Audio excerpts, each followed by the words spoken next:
All right, everyone. Welcome to College Football Live on a Wednesday night. This is Mark Rogers TV, the voice of college football, your place to be for the discussion, debate, and analysis you need for the home stretch of college football. 2 regular season weeks left, then championship weekend, and then it's a month of bowl games culminating with the college football playoff championship game. And you need to lock it in right here, Mark Rogers TV, the voice of college football. And oh, what a lineup we've got for you tonight. We've got Steve Days from Michigan Podcast going to jump on the line in just moments. Steve Days, Michigan Podcast. I think the Wolverines have possibly a shot to make the college football playoff. Oh, yeah, they're number 4 in the country and hold the Big Ten Eastern Division right in their grasp. Steve will talk Michigan football in just a few minutes. Then we've got Jeff Sharon coming on from the SB Nation platform for UCF. College Game Day is in Orlando this weekend, this Saturday, for the Group of 5 game of the year to date. Cincinnati traveling to Central Florida. So we'll talk to Jeff Sharon right after Steve Days. And then at 7:30, we've got Claire Crawford to talk Ohio State football as the Buckeyes look to take on Maryland. Then that team up north the next week. 8 o'clock Eastern time, it's Cam Underwood from State of the U to talk up the Miami Hurricanes and the debacle that's the quarterback situation and the coaching situation with the Canes. At 8:30, then we've got Steve Hellwagon lined up for Ohio State football talk from Bucknuts. And then after that, we've got Steve Hellwick joining us from the Daily Texan, also the University of Texas campus television station, to talk about Texas and Iowa State as the Longhorns look to sweep out those final 2 games and go to the Big Ten champion, or the Big 12 championship, of course. And then that should do it for our talk tonight. 860-325-3687. I will take phone calls when we don't have any guests on the line. And we've got our leadoff guy right here. It's Steve Days from Michigan Podcast. Steve, how you doing tonight? I'm well, Mark. How are you, man? All right. I think I've got your audio up now. Steve, how you doing tonight? I'm well, brother. How you doing? There you are. Doing just fine. How are those Red Wings doing? Well, you got off to a terrible start, but they've been hot lately. So, but, this is my Stevie Y throwback captain jersey. Yeah. So I don't need an excuse to wear that one. Stevie Y, sure. I know who you're talking about. I would not recognize any names from the current team, but that's my Red Wings update for the decade. There you go. I can't keep track of the NHL. Have great respect for those guys, especially when they play playoff hockey. It's unlike anything else. Of course, Game 7 trumps everything. All right, Steve, this Michigan revenge tour, it's going along as planned and not even getting any challenges to the revenge tour, which will, of course, continue next weekend against the Ohio State Buckeyes in Columbus. But for right now, it's what's typically been a game bunch of Indiana Hoosiers. But before we dive in on IU, your update on your Michigan football team, there has to be nothing but A's in all the grade categories. I was really mystified. You and I talked about this in the offseason, Mark. I was really mystified with the analysis. And, I've been on here enough to know, I've been on here enough for you to know that, if the team in the winged helmet wearing the maize and blue ain't doing it right, I will say so. Okay.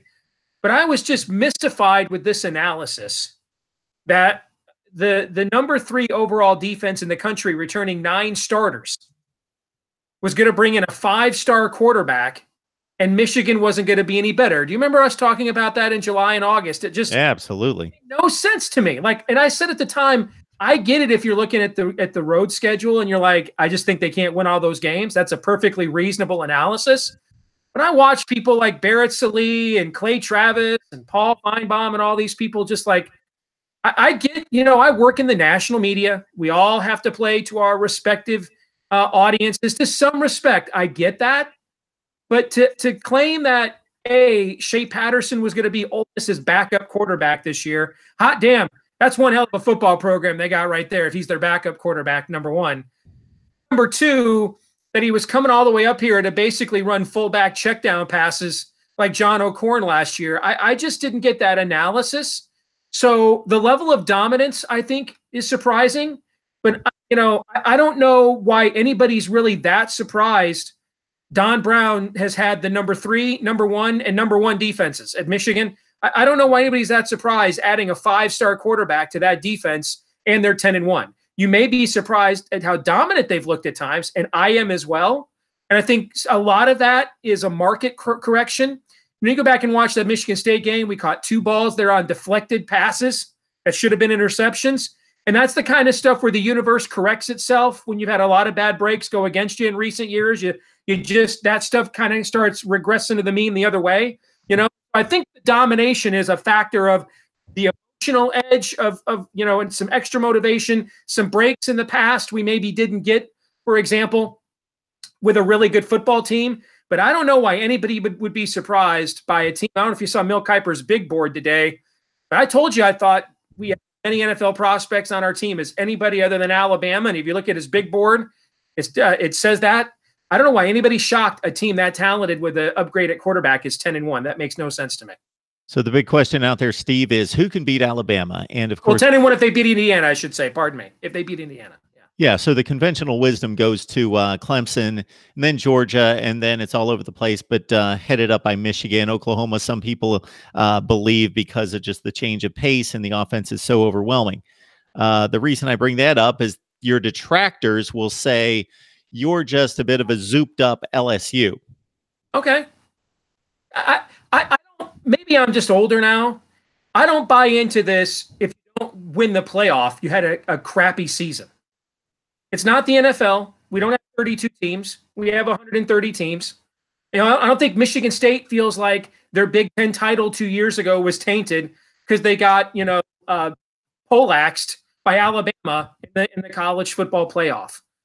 So there's still even if we're not that good, then it's okay. If we win in the Big Ten championship, we haven't done that in 15 years.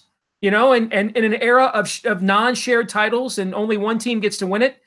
I really resent the notion, and I say this, I'm to the right of Attila the Hun politically, Mark, as you know. I like meritocracies, okay? I don't like victimology, but I also think we need a little perspective.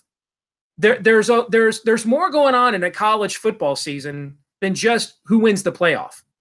And I think that there's a lot of things that you can accomplish, and if Michigan cannot compete with maybe the greatest program in the history of the sport, who has had, a 7-year head start on recruiting, perennial #1 classes next to Jim Harbaugh and might have, an all-time generationally great quarterback.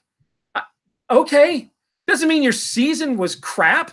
It's just, so they may not be that. They may not be that good. I don't know. To me, I think if you're asking me on a national perspective, I think when Tua is healthy, Alabama's playing a different game than everybody else. All right. Now, what we have not seen with him, this LSU defense is good, but it's not the kind of LSU defenses we're used to that gets a lot of pressure in the front. Their back seven is really good, but their front four is not nearly as good as it has been in many years. I do wonder, you go back to some of the to Tom Brady's 2 Super Bowl losses to the Giants. What did those have in common? Justin Tuck, Michael Strahan, Jason Pierre-Paul, the ability to get an organic pass rush with just the front four so you could cover with 7. LSU doesn't have that kind of front four. Clemson obviously does. And I think Notre Dame actually has that kind of front four. Michigan would be interesting because we don't really have a front four. We blitz more than half the time, but the misperception about our team is that we do these house blitzes with 0 coverage in the backfield. That's not true. We put 7 or 8 guys in the box and we usually will rush 4 or 5. You just have to guess which of the 4 or 5 are coming. But we play coverage quite a bit. We don't just sit back there and put all these guys on islands up and down the field. That's a bit of a misnomer.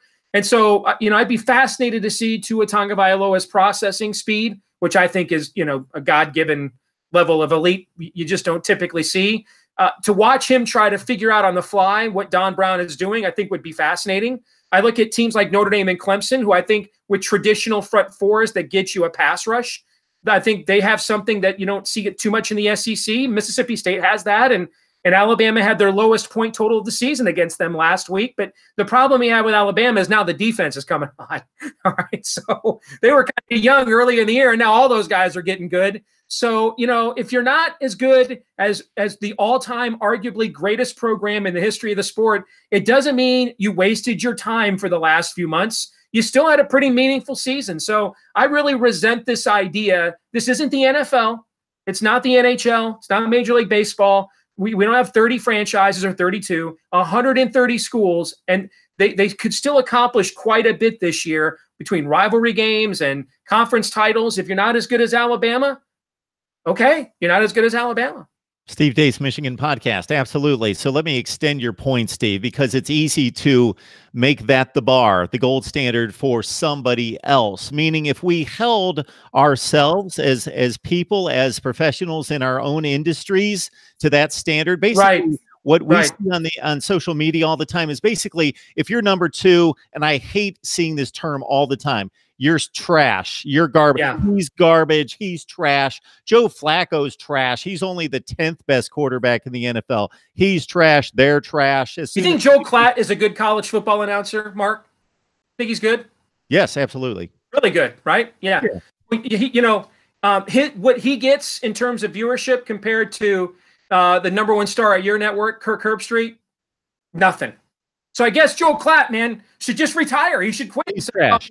I'm trash. I don't have the following Kirk Herbstreit does with a 20-year head start on my career on the number one sports network of all time. So there's no point in me going out here and calling any more of these games. I think ESPN and other networks are going to have to figure out. And I heard Kirk Herbstreit talking about that this week on a show on the First Team on SiriusXM. He was talking to his ESPN peer Greg McElroy, and he said, we're going to have to figure out as national media people how to put the emphasis on the playoff where it belongs. But prioritizing the playoff is not the same as making it the only show in town. And he's right. He's concerned, like, if you're Ohio State, he said, and let's say you lose to Michigan and you're 10-2 and you go to the Rose Bowl, that's a great season. But you go out there against Washington State with one loss and, are you flat? Are you like, I don't want to be here? We didn't make the playoffs, so what's the point? And so I think that's something that folks that do this in the national media are going to have to figure out. What's the ratio between how much the playoff should get primacy? I don't argue with that. It is the ultimate goal, just like the Heisman Trophy is the ultimate individual trophy in our sport. But Mark, is it the only trophy? No, there's other great trophies. So should the Heisman race get more coverage than everything else? Yes. Should it be the only award race that gets covered? No. That's kind of what's happening right now. And I don't think in the long run, it's really good for the sport, because here's the difference. We've always had dynasties. It's always been a dynasty driven sport. I mean, my favorite team used to do the Big 2 and Little 8 when I was a little kid, right? Dynasties have been good for college football, but they were good in the context of the regionalization of the sport. That even if Nebraska and Oklahoma dominated the Plains, it had no bearing on who won the SEC championship and got to go to the Sugar Bowl and have a great year, right? But now that you're going to have dynasties with a playoff, you threaten the regionalization aspect of the sport that makes it still so noteworthy, even if your team is not number one. Look at Washington State, I just mentioned a minute ago. This might be Mike Leach's best coaching job yet. Bring in a Gardner Minshew with the porn stash in the middle of June, and as a cast-off from East Carolina, and he was going to go to Alabama and be their third-string quarterback, and you lose all those players on defense. Your defensive coordinator deserts you for Ohio State. You have a tragic suicide in January. And if they don't go to the playoff, but they win the Pac-12, does that diminish the season Washington State's had whatsoever? I don't think that it does. And that's not everybody deserves a trophy. They won a damn trophy. In my scenario, they won the league. We're acting like that doesn't matter anymore. And I don't think that's good for the future of the sport, frankly.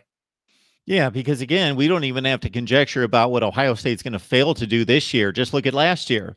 What is the narrative for most fans, even inside, I was going to say outside of the Ohio State Nation, Buckeye Nation, but even inside Buckeye Nation, is that the 55-31 or 55-24, they lost by 31 to Iowa. That's the score that sticks out. They were a failure. They missed the playoffs. They finished number 5 in the country. They beat USC by 17 points in the Cotton Bowl. They won the Big Ten championship.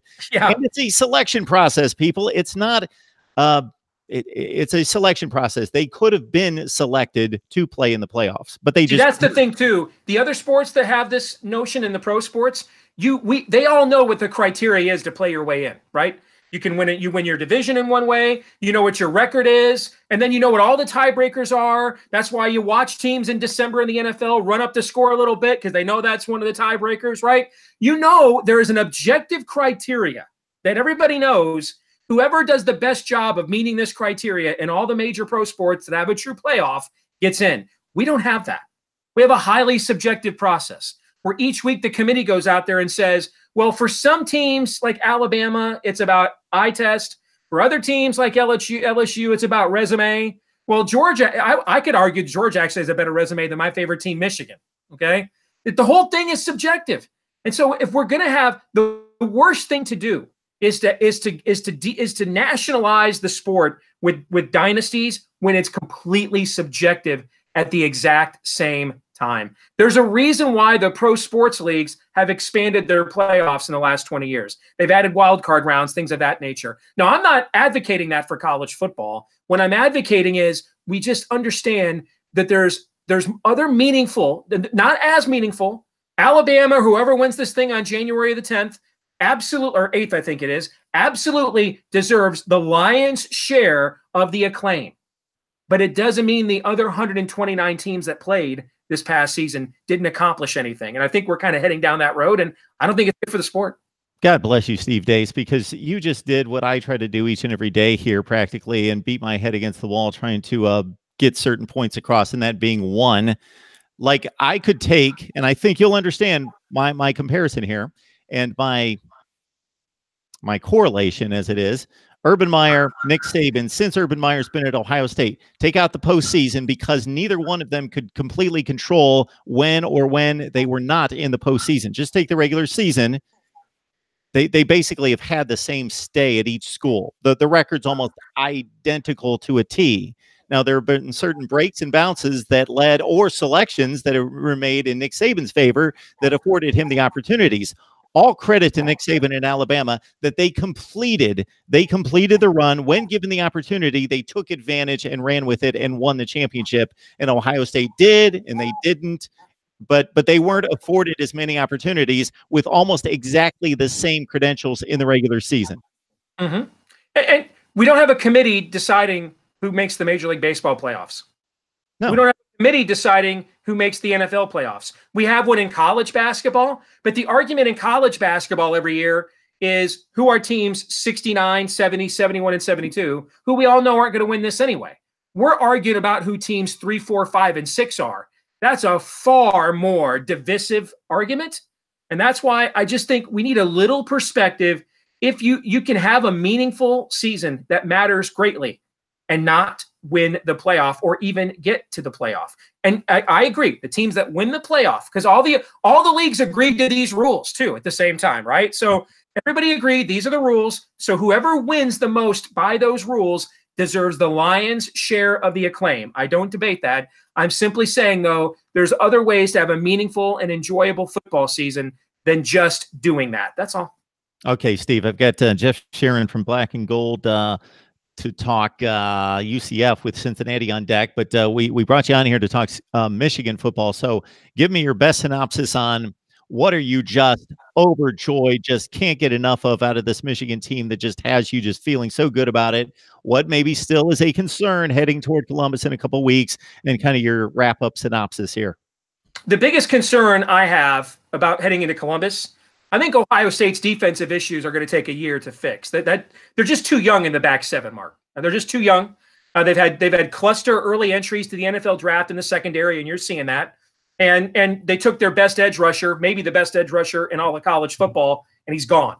Now, offensively, though, with the weapons they have at the skill positions, they have a puncher's chance against anybody in the country. So my big fear next week is beautiful day in Columbus, and we just catch Dwayne Haskins on a day that he's dealing. That's my big fear. But the thing that I love about what this season has accomplished is Michigan came back ungimmicky, if that's even a word. Meaning this, if I would have said, hey, in year 4, this is the brand of football that will be fully established at Michigan, you wouldn't have doubted that Jim Harbaugh did that. If I would have told you at the start of this year that they would have fully been able to establish this brand of football, you'd have been like, I don't know, they can get that all done in just one off season. They finally look now. This looks like a model, especially with the way they're recruiting this incoming class and the one in 2020. This is now the program is established. I don't believe, he's going to have a 79-8 record or whatever Urban Meyer had at Ohio State, because the league's just much tougher now. It just isn't going to happen. But we finally did establish the brand and identity of football that we thought we were going to see from Jim Harbaugh all along. And I think that this is not a fluke. I think you're going to pretty much see Michigan. It won't look this dominant all the time, but this is now finally the brand of football many people thought Jim was going to be able to establish here. It's now arrived. And there is something to the rivalry. Two different teams, to a certain extent, may show up on Saturday in 2 weeks. The one thing I will say is these people that say it's a rivalry, throw out the records. That's a bit far. When Ohio State was Ohio State in 2008 and 9, and Michigan was the Michigan that we had in 2008 and 9 and 10, right. What did we have? We had blowout games because the teams weren't comparable. So you just don't throw out the records. It doesn't matter. I don't completely go to that end of the spectrum, but it is a rivalry. And so we may have Ohio State at its best, and Michigan may feel a little pressure. We can't get into the hearts and minds of 18 to 22-year-olds. All right, Steve, we appreciate it, and hopefully we can really break down the Buckeyes and the Wolverines this time next week. All right, thanks, Mark. Go Blue. Thanks so much, Steve. Steve Deace, Michigan Podcast. I encourage you to jump over there on YouTube if you love Michigan football, and even if you don't, if you just love college football, to check out Steve's weekly podcast. I think he's on there even more so than that. Now we're talking the mystery team. The mystery team to many of my viewers, because you watch Power 5 football, but it's the team that we've been talking about for 2 years now, because they haven't lost a game for 2 years. And Jeff Sharon joins us from Black and Gold Banner on the SB Nation platform for UCF football. Jeff, how you doing tonight? What's going on, Mark? Always good to talk to you. Thanks for having me back again. I appreciate you waiting. We tried to schedule these out, and then things happen, and our guests get log jammed here a bit. But it's actually okay, because I was listening to the entire conversation that you had with Steve, and there's those of us down here at UCF can tell everyone a thing or two about having a good season and not making the playoff. Oh, you can warm up the same speech for this year and just give it again. So what I will ask you is, because everyone, as Steve and I were talking about, are hyper focused on the college football playoff, what has been your response and the UCF fan base's response to the ranking at number 12, I believe, still stands at number 12 for UCF? Well, they were 12 2 weeks in a row, and then this week they bumped them up one spot to 11 after beating Navy by 11. So we're kind of at a point now, I think, Mark, where there's sort of two camps, and one camp is sort of gaining more personnel. The two camps in UCF world are they were never going to let us into the playoff at all. There's just no point to it. The heck with it all. And then camp B is we're still holding out hope. There is a remote possibility it's going to take a bunch of dominoes to fall, but there's just they're not going to keep UCF out of the playoff if they go undefeated and say Alabama and Clemson go undefeated and everyone else has 2 losses, right? They're not going to keep UCF out of the playoff there. But I think that the way the last 3 weeks of the rankings have gone, where UCF started at 12 in the first poll, then they stayed at 12 the following week, actually got leapfrogged by a couple of teams, and was actually the only team that was actually penalized for winning, if you can say that, because they dropped actually a couple spots also in the coaches in the AP, or dropped one spot in the coaches in the AP, even though that doesn't really matter at this point. But they move up one spot this week, and I think most UCF fans are kind of looking at this saying, you know what, throw our hands up in the air. I mean, there's really nothing at this point that UCF can do, even if they win out, to get the kind of recognition they believe from the committee that UCF feels they deserve. It's unfortunate, but it's one of the things that I think that we're more or less emotionally preparing ourselves for at this point. We've got Jeff Sharon on the line from Gold and Black Banner. It's the SB Nation platform for UCF sports, UCF football, the talk right here with Cincinnati coming up as just a one-loss team and a 7-point favorite. We'll talk about that in just a second coming up on Saturday. So, Jeff, let's stay in the college football playoff scenario here because this fascinates me and everybody else. So what you just said about comparing UCF as an undefeated team versus a bunch of 2-loss champions makes complete sense to me. I totally agree with you, but I don't necessarily know if the selection committee is going to agree with us. Yeah. Because let's say Oklahoma, they're sitting at number 6 right now in the country. If they lose this week or next week, and let's say they drop a few spots to 8 or 9, and then they jump up and win the Big 12 championship, well, then they're going to bump their resume back up. And the same thing could happen to a Michigan or somebody like that. Maybe not so much Washington State. They've got a little less cachet. But I completely agree with you. There are opportunities out there for teams to get knocked off, more so than what we've seen in recent years by very marginal teams like an ACC Coastal champion in Pitt, who ironically got blown out by UCF. Wouldn't that be, again, some poetic justice, much like what we saw with Auburn last year, where UCF beats Pitt, who beats Clemson? Would be tremendous. I'm sure that you would just love that, relish that. The transitive property lives. I think that the hard part for UCF is that if we're talking about, I think as your previous guest Steve was talking about, objective versus subjective standards of measurement. If you look at objective standards of measurement, by most accounts, UCF belongs in that upper tier. Okay, I think we can all agree that Alabama and Clemson are probably are at the top, and then there's some space, and then you have the likes of Notre Dame, Oklahoma, Michigan to some extent, some of those other teams that are in that sort of cluster that are competing for spots number 3 and 4. If you look at the numbers that UCF has put up this year, okay, they compare very favorably, and I'll give you an example. If UCF playing in the American Athletic Conference, if the argument against them is, well, they play a weak schedule, well, look what they've done against the schedule. Okay. Like you mentioned, they walked into Pittsburgh, came into UCF and got absolutely walloped in that game. It was 45-7 until the very last play of the game when Pitt scored a meaningless touchdown to make it 45-14. UCF has been toying with teams on offense. Now, I know people are going to say, well, you gave up 40 points to Temple. Temple's a good football team. Go look at their record since the 3rd week. By the way, they lost their first 2 games to Villanova and then to Buffalo. Buffalo is actually pretty good, and they actually started the wrong quarterback the first 2 weeks. Since they started Russo, he's been excellent. The Knights, with bear in mind, first-year head coach Josh Heupel, an entirely new coaching staff. There's no one that's left over from last year when Scott Frost was here. Okay. He took the entire staff, including 2 UCF alumni with him to Lincoln. Okay. So a whole new staff comes in. UCF was top 5 in total offense, scoring offense as well. Guess what? They're top 10. They're top 5 in total offense at 543 a game. It's 3rd in the country. They're top 10 in scoring offense at 44.2 a game. And people say, well, what about the rushing defense? Well, they've really struggled this year against the run. Teams are just running all over them. Well, I'll call your attention again to the metrics because UCF has played in their 9 games to this point, the 3rd best rushing offense in FBS, the 5th best rushing offense in Memphis. Navy's 3rd, Memphis is 5th. Pitt is 10th.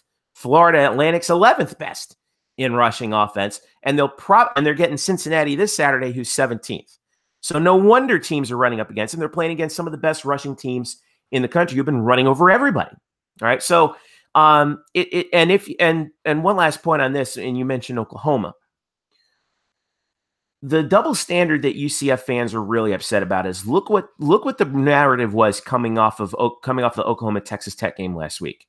Oklahoma wins by 1 point. They gave up a ton of yards, a ton of points. I think what was the final at 46-45 or something like that. And the narrative coming off of that was, well, that was a big conference game that Oklahoma won, and that's competition in the big city. Whereas if UCF does the same thing against Temple, who's also a conference opponent, the narrative is, well, how could they struggle against a team like Temple? What are they doing? It seems like it's like playing whack-a-mole if you're UCF. You keep knocking down every standard that comes up or every argument that comes up against you, and another one pops up where you just where you just knocked off that argument. So it's pretty frustrating, and that filters down to, again, the other 65 teams in FBS non-power conference leagues. There's 130 of them. Half of them are stuck in limbo because of those arguments. Actually, we can find flaws with just about every team in the country, excluding one, and maybe with Clemson as well.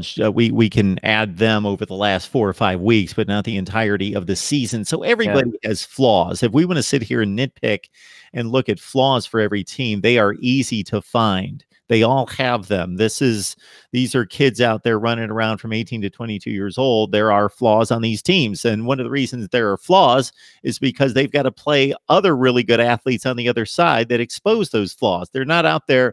They're just out there running in shorts, throwing 7-on-7 drills.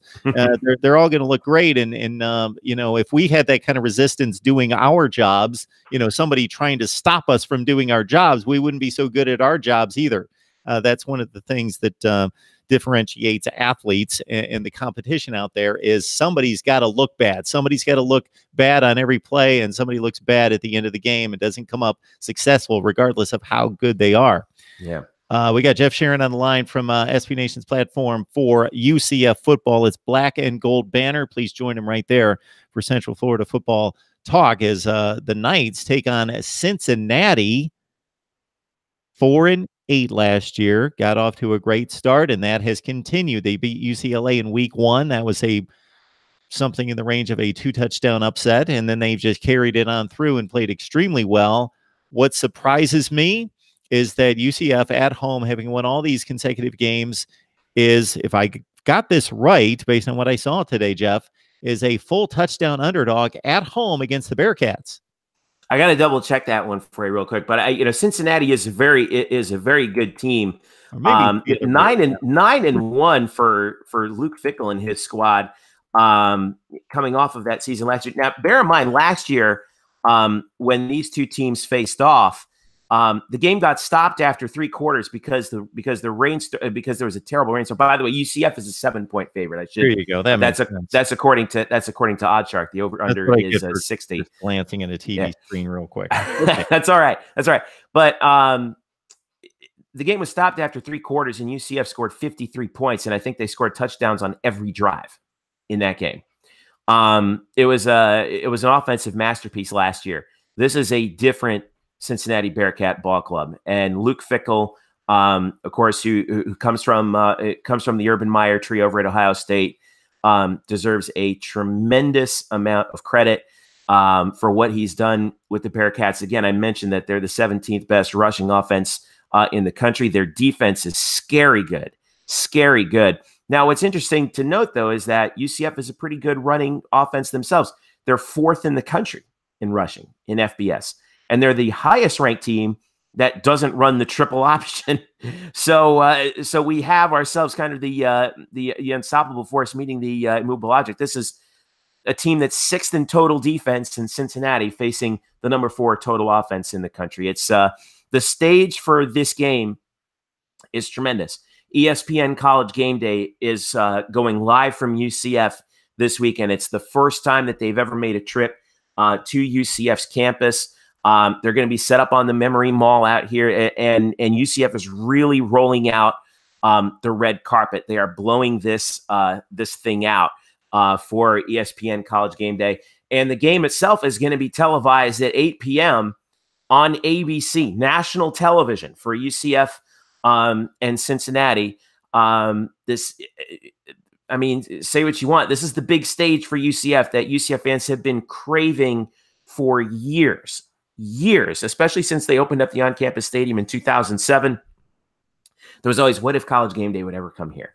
And now winners of 22 games in a row Now is the chance. Everyone's going to see Spectrum Stadium, the Night Walk in all of its glory in prime time. The game is already sold out. And there are people who are coming in. Last week was homecoming for UCF. But I know more people who are coming into town specifically just to see College game day on campus than they were last week for the actual homecoming. There's a lot of people that are coming here to Orlando that not for the game, to actually just see what College game day is all about. So this is a tremendous moment, not just for UCF football, but for the University of Central Florida as a whole. And it's a big coming out party. And they would like nothing more than to take care of Cincinnati home in what is essentially the American Athletic Conference East Division Championship game, because Cincinnati has ECU next week. They're more than likely going to clobber them. And this is a tremendous moment for the largest school by enrollment in the United States of America. If you love UCF, check out Gold and Black Banner, the SB Nation platform for UCF football and all athletics. Yes, all athletics. We just got done this past weekend. Men's soccer got into the NCAAs for the first time in 7 years, and women's volleyball got an NCAA berth as well. So, and we cover all of that. We cover all of that at blackandgoldbanneret.com. UCF_banneret on Twitter. So again, if you love UCF, you check out Jeff and the crew over there. Even if you just, hey, like most of you, love college football and just want to keep up with as much as possible, you still check them out once a week to get the game previews, to get game recaps, all the news presented, and the analysis on UCF football. If you're trying to keep up with the elites of college football, 22 straight for the Knights. All right, Jeff, how would you compare this year's team versus last year's team? A lot of the people watching me are going to be checking out UCF for a first time, or if they're locked in the Power Five like me, although I love Group of Five football, I watch most of mine on Thursday and Friday night. So I've seen UCF in bits and pieces, but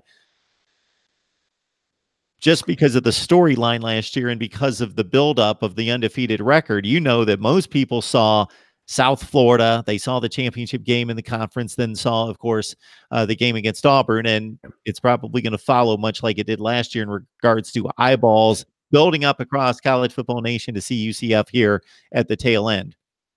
Well, that's such a good question, comparing them to last year with Scott Frost's team, because yes, the offensive numbers are gaudy. Yes, the defense mostly is the bend but don't break philosophy. But UCF did, we'll admit, lose a lot of talent from last year's team, especially on the defensive side of the ball. Particularly, a guy like Shaquem Griffin, Trey Neal, who actually transferred to Nebraska from the defensive backfield, a couple key defensive linemen. But it is a much different team in terms of scheme and attack. And I think that the real difference this year is this team may not be quite as spectacularly talented as last year's team, but I do believe that they are much more mentally tough. Not saying that last year's team was not, but when you have guys who've stuck around, who've been through the fire of that last 3 games of last season, the USF game that was decided late, the Memphis game that was decided in overtime, you go into the furnace of the Peach Bowl and you take on a big time SEC foe like Auburn and you beat them. That's a really galvanizing force. And I think that the players who stayed behind, they remained unified even through the coaching change, because we know how tight that players do get with their coaches, especially their position coaches. There's nobody, like I said earlier, there's nobody left from last year's coaching staff. Everyone's gone. But they took last year or the doubters from that's at the start of this year as a real challenge. They thought that, hey, we're still the best team in the American Athletic Conference. We still belong on a national stage.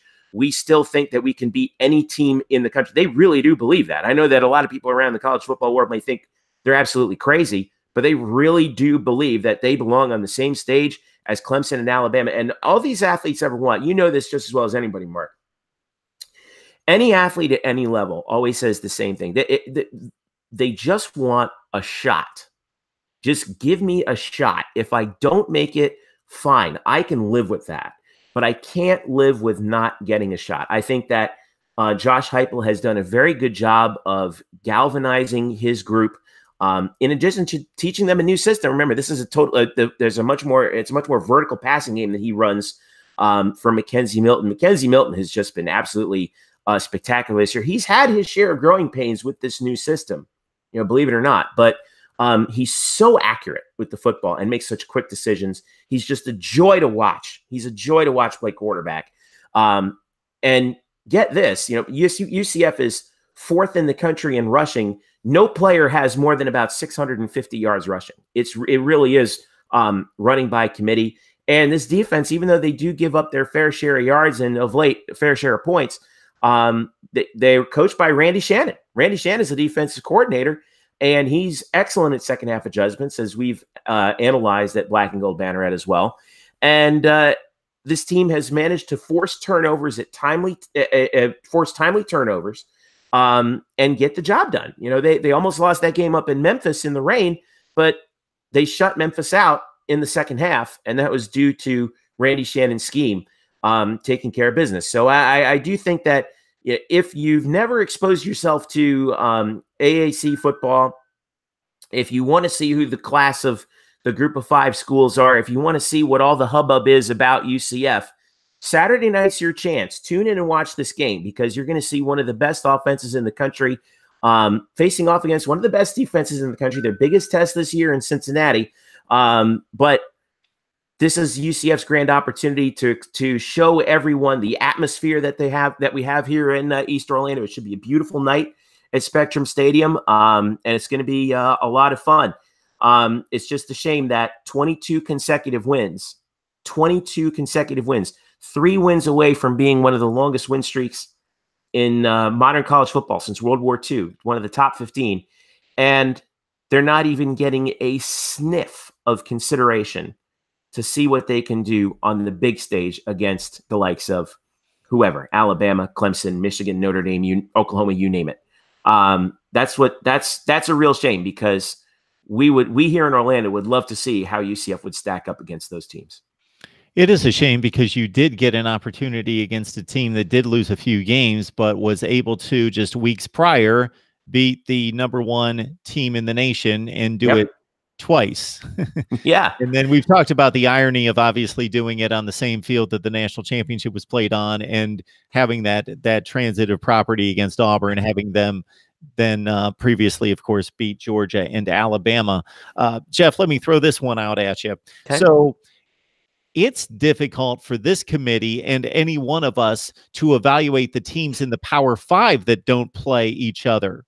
So there's only so much connection between the SEC and the Big Ten and the ACC, et cetera, the 5 leagues, to say, oh, well, they look better than them, their resume's better than them.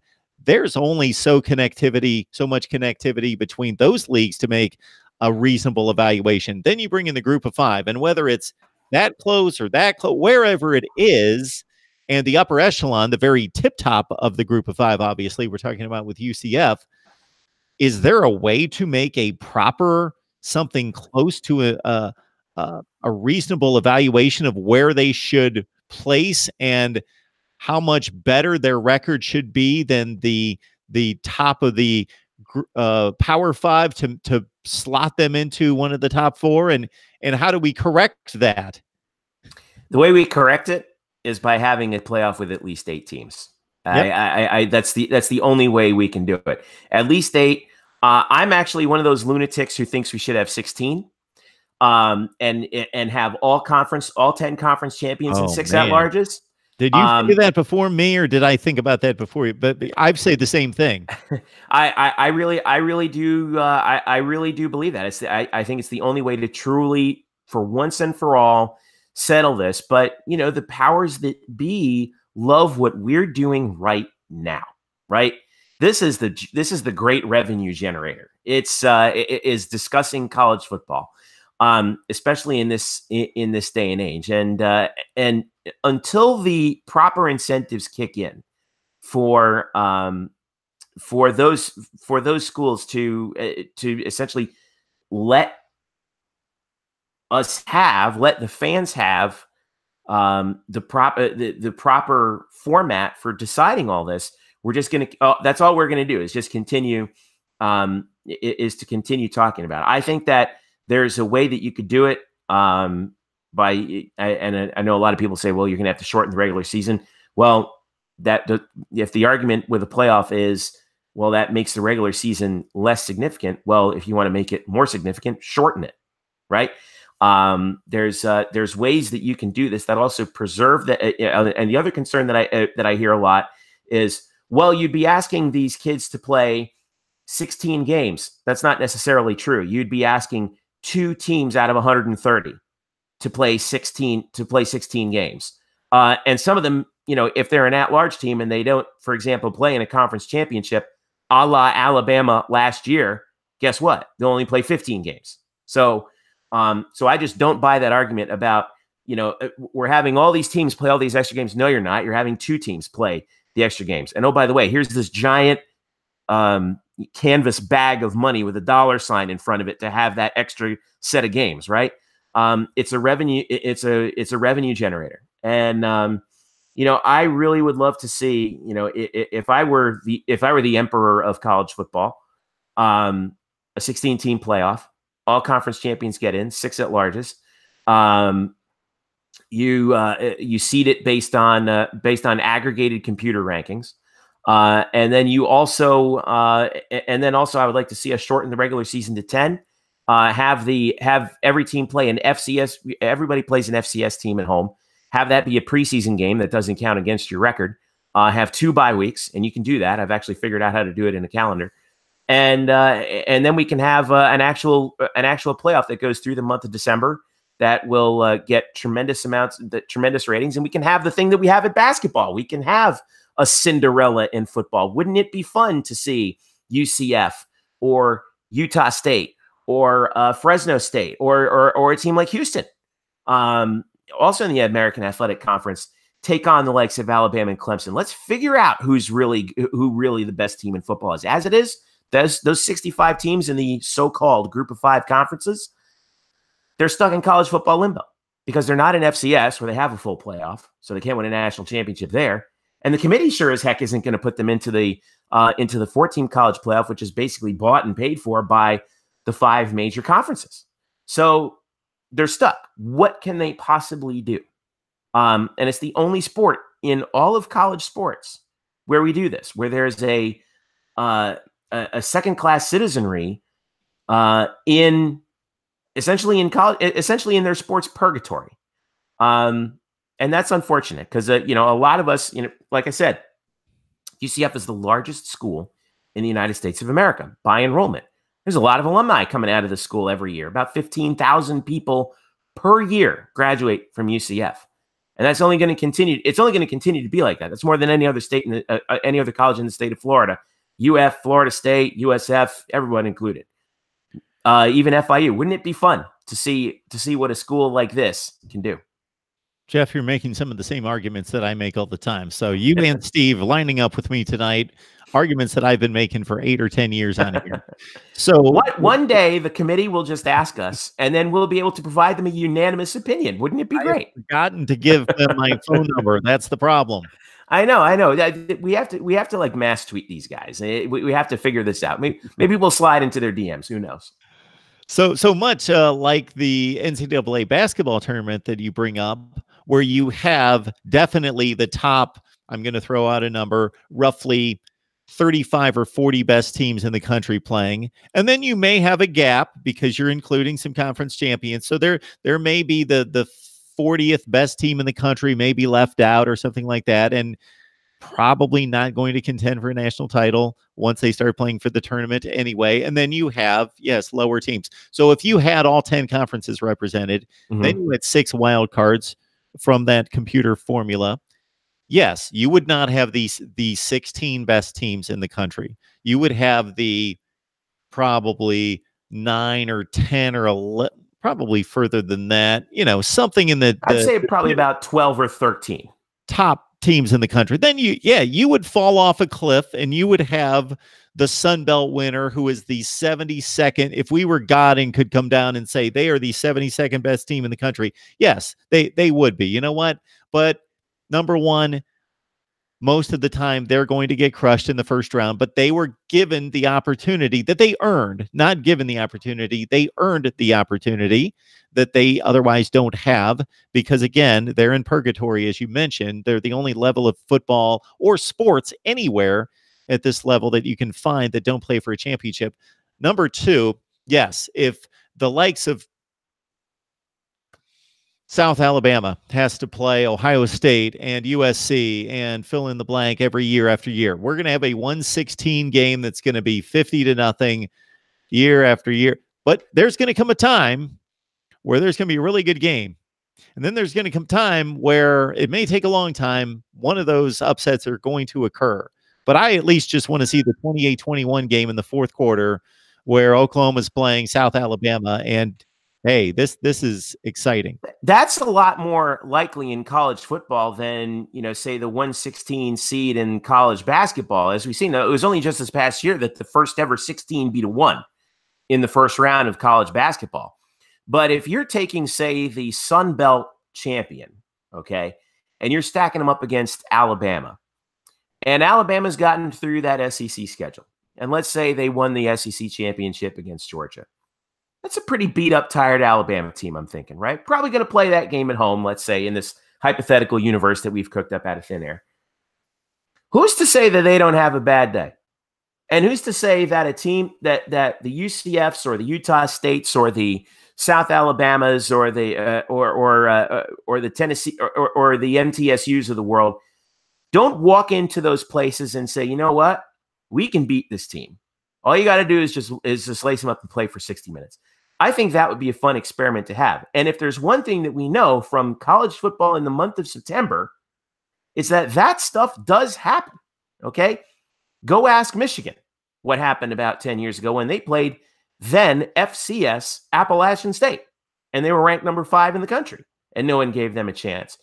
I mean, for crying out loud, you could take any number. I would put any group of 5 team in there in a 1-game situation against any team in the country, and they certainly have a non-zero shot. Yeah, you're probably going to see some blowouts if those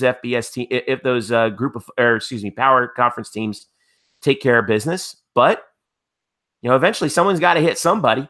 And wouldn't it be fun to see when that actually happens? You could see you have that potential to drive a different kind of viewership, a different kind of narrative when you have that. And by the way, it ensures that all 130 teams at the start of every season, you don't have to do two years of work. You only have to do one. And in some cases, like UCF, they may do 2 years of work of being undefeated and still not get a shot.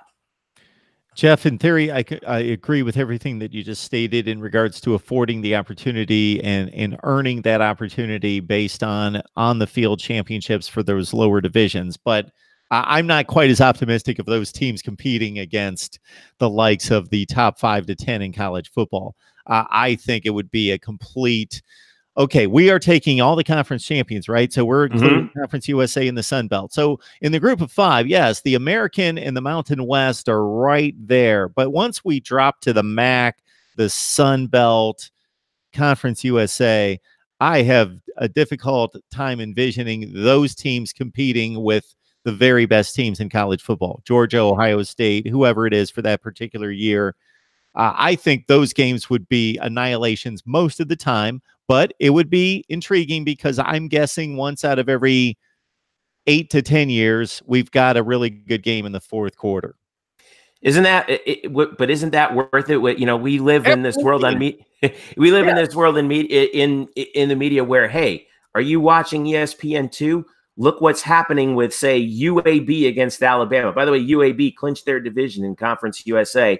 However, 2-3 years after they didn't have a program. So, boy, wouldn't that be fun to watch as well? I agree with you that most of the people calling the shots are going to say, look, that's just way too much at this point.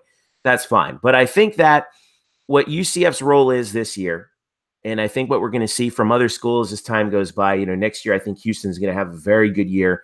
In the American, we always have to watch out what teams do in the Mountain West and in the MAC. I mean, look at what Buffalo's been doing at 9-1 as well.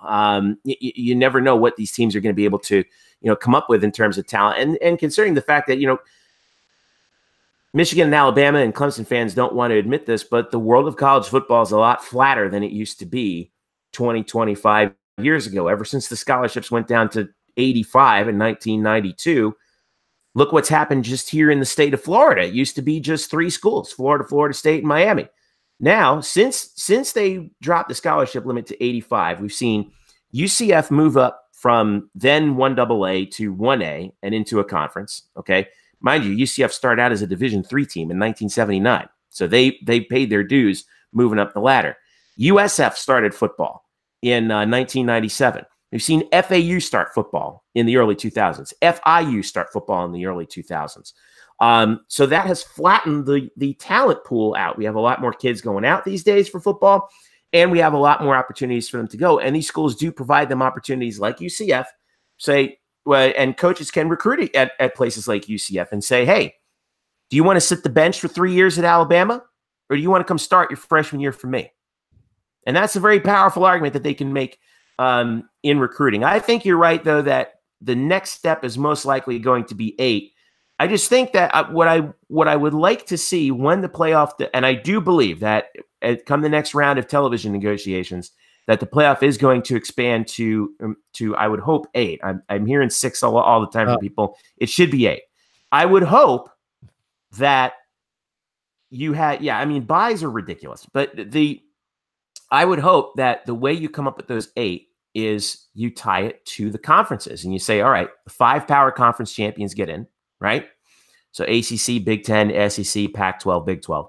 And then we'll take the highest ranked team from the other 5 conferences. In this case, it would be UCF. That would be a fun little race to have so that we get our Cinderella. And then you can take the 2 wild cards. And those would most likely obviously be Power 5 teams, but at least everyone who wants to root for the little guy has one little guy to root for.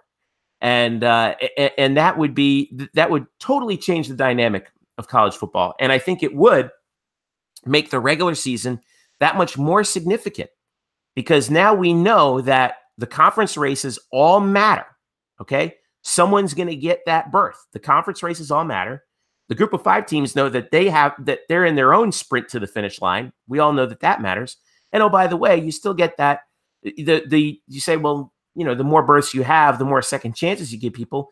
I got news for you. You will lose that second game. You're probably not going to get into that extra spot as a wild card. So, I think it would totally change the dynamic. Like I said, it's not perfect, but for me, it would be good enough. I totally agree, Jeff. I made the same argument when we went from 2 to 4 that people were talking about. Well, the season's going to be less significant. Okay. Yeah, I think that's rubbish. It's more significant. The season was less significant when we only had 2 teams, and the way we selected those 2 was a farce as well. But anyway, the deal is though, yes, the season was extremely significant for about 6 or 8 teams the last couple of weeks of the season. It was insignificant for everyone else. Right. We would sit here the weekend before championship weekend, and there would be like 3 games of significance. And everybody would be hyper-focused on like 3 games. And yeah, they were monumental, but everything else was insignificant toward a championship. And if you're a television network like ESPN or Fox, or NBC and Universal, NBC and Comcast, don't you want more significant football games? You definitely want more significant football games, because that raises the value of your product, okay? Like you said in the past, when we only had 2 teams, you lose 1 game, you're more than likely out of it. You lose 2, you're definitely out of it. So then what's the point of watching some of those games late in the season? Now it's a little bit more significant, but not quite to the point where it can be. By expanding the playoffs, you do provide that extra incentive for people to watch. Hey, let's take a look at not just what Clemson is doing, but let's see what's going on with the Syracuse team this year. By the way, they might have a shot at it. For example, I went to Syracuse for grad school. I'd love to see that. Right, first time in 20 years that they have a chance to go to a major bowl game. So, I just don't buy the argument that it devalues the regular season. That makes no sense whatsoever, especially when we consider, and no one wants to admit this, but it's true. College football is a business. And the way you run the business is you try to get it to make as much money for you as possible. And the driver of that business is television. Okay. And what drives television? Ratings. More people are going to tune in when more games matter. Got Jeff Sharon on the line from SB Nation's platform for UCF. It is Black and Gold Banner. Jeff, we appreciate you stopping by. My last argument in all this, and I've said it many times as well, but I will take this opportunity soon since we're in the midst of it, is that no one has an issue with the NFL having 12 teams in the playoffs out of 30. So 1/3 of the league, more than 1/3 of the league, about 38% of the league makes the playoffs, the postseason.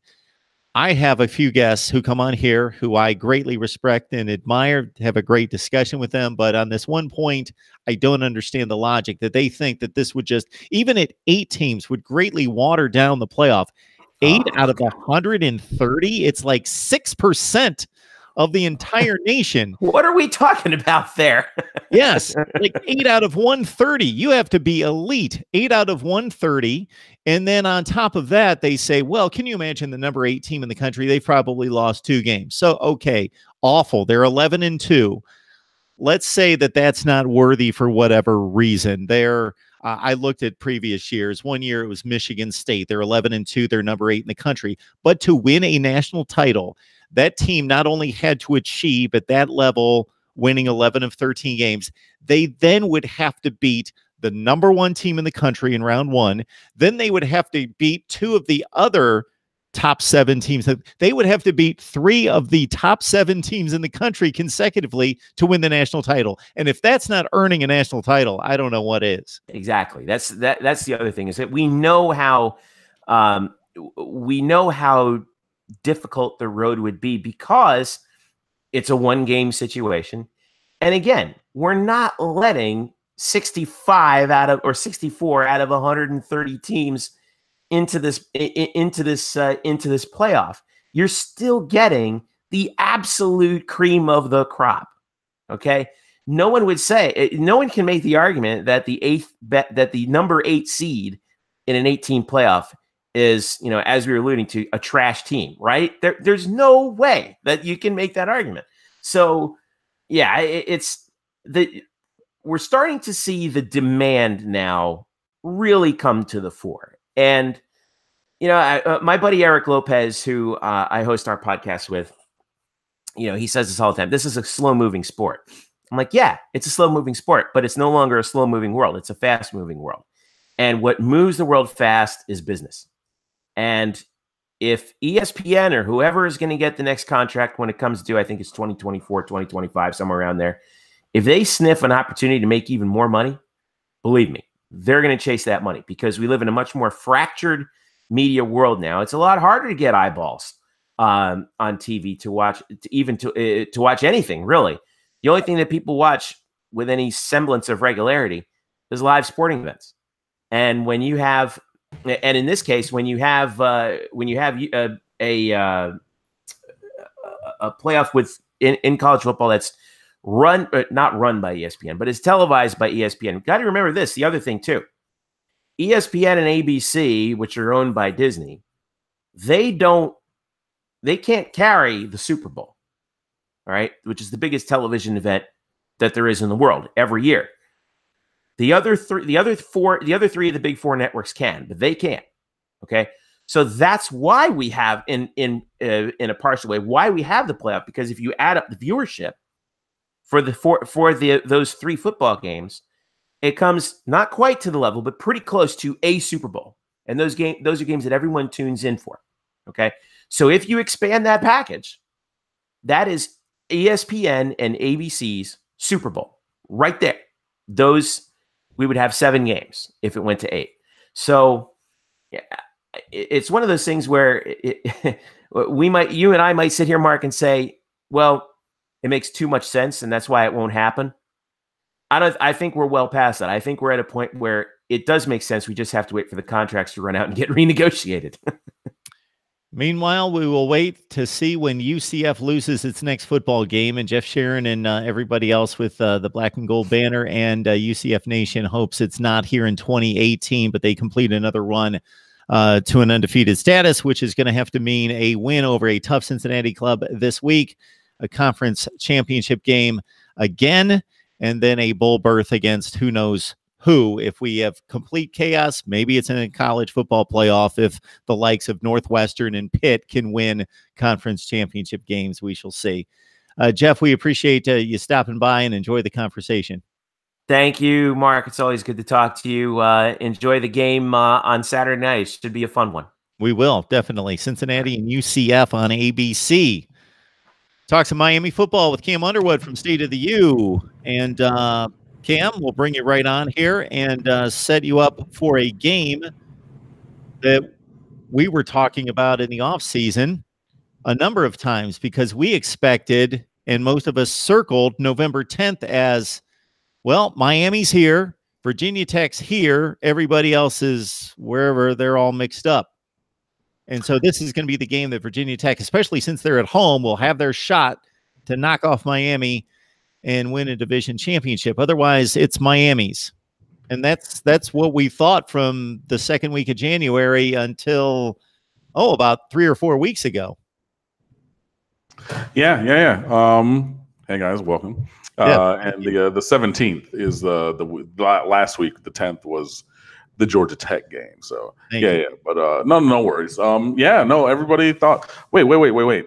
I see a Miami Hurricanes helmet finally up there. It's like months in the making, but there she goes. All right. Anyways, schools we're talking to tonight. So nice. I see what you did there. I see it. So getting back to the question and our conversation. The things have not gone according to plan in many locations. But pretty much everybody thought that Miami's schedule was like 3 games. It was LSU, Florida State, and Virginia Tech probably.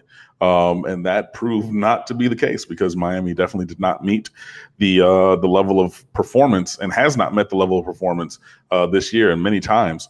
The last time that Miami won a game was like 6 or 7 weeks ago. And it was that Florida State game on October the 6th. So it's been a while. But this is still going to be a tough game. Everybody does get up very much when Miami is coming to town. This has been proven, obviously, over the course of the last few weeks, that were all primetime games. Virginia, Boston College, Georgia Tech. Somebody else was in there.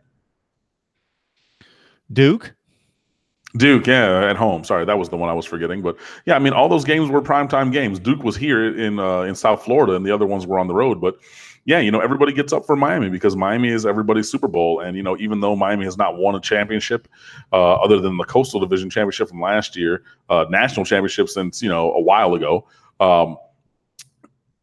the brand is still strong enough, and people still remember Miami being Miami and Miami beating up on teams. Virginia obviously got the better of us in the last game of the Orange Bowl, 47-0. But I know that, they've been a thorn in our sides, which makes no sense, because even this year's team is average at best. But, when you're better than bad, which is what Miami's been, then, you're good enough. So, Virginia Tech is still going to try to rally the troops and everything. It's a 3:30 game up there, but they're still going to have that strong inner Sandman. They still have, team, school pride and things like that. So, they're going to get up for this game. But, this definitely does not have the gravitas that we thought that this game was going to have going into the year, where most everybody thought this was going to be an 8 o'clock game, regardless of the network, and the de facto ACC Coastal Division Championship game. But like I said, both teams have obviously focusing first on Miami, because I went to Miami and I run a website about Miami, but the Hurricanes have not met estimation. Virginia Tech, even though they looked very good in the opening week, that was pretty much just an average team beating a very bad Florida State team in the first week of the season, and that's borne out across the course this year. They've sustained massive injuries and attrition to their roster, especially on the defensive side of the ball, and that has impacted Virginia Tech's ability to win games and things like that. So, both teams are kind of struggling right now. So it is Virginia Tech and Miami coming up on Saturday, but not the big game that we thought it was going to be. Got Cam Underwood on the line from State of the U. Please join him right there and the rest of the crew at State of the U, the SB Nation platform for Miami athletics. Basketball has started. Football has yet to be completed. And, of course, football is always front and center if you're at a major power like Miami. So even in the offseason, they've got the recruiting fix for you and everything else as we head toward 2019. But still, some work to be done here, trying to get to postseason play. Before we talk about what happened last week and talk about the upcoming matchup in particular, there is a long history with these two schools going back to the Big East days, and some heated competition, some very important games, some memorable games. Where does Virginia Tech stack up in the lineup of foes in regards to rivalries and venom from previous matchups and all of that? Yeah, I mean, Virginia Tech, like, we play them every year, but they're kind of the one that, if they're good, like, heading into this year, like, you circle the date and say, okay, off in the future, you're going to go against the Bud Foster defense, that lunch pail defense. Now, it's Justin Fuente, not Frank Beamer as the head coach and everything. But, I mean, I care about them the week that we play, and then really not other than that. I mean, Florida State, that's ongoing all the time. Florida, they're cowards and they've ducked us for years because they've beaten us, Miami, one time in my lifetime, and I'm 37. Like, things like that. Like, those are teams that, like, no matter what's going on. I mean, like, we haven't played Florida since 2013, and yet, there's always animosity there, whether you're going back to, in the 60s, they were trying to get a quarterback of theirs a record. So they had, a goal line flop. So they let Miami score to get the ball back so that this guy could pass for more yardage and run up the score. Obviously, like, the Bourbon Street Brawl before we beat them in the Sugar Bowl years ago. Things like that. I mean, like, that against Florida is ongoing. Against Florida State, it's always ongoing. Like, you're always looking across the aisle and saying, okay, this is our rival, this is our competition, things like that. Historically, I would say Nebraska, even though obviously, that was at the inception of Miami being a championship caliber team, not necessarily recently, although Miami and Nebraska did play in 2014 and 15 respectively. Apart from that, I mean, yeah, I mean, those are really the big ones. I mean, and Virginia Tech is clearly in a tier or two below those, those massive ones. I mean, if you're talking about, like, the vitriol, as in the strength of the emotion, it's got to be Florida and Florida State. That's going to be number one.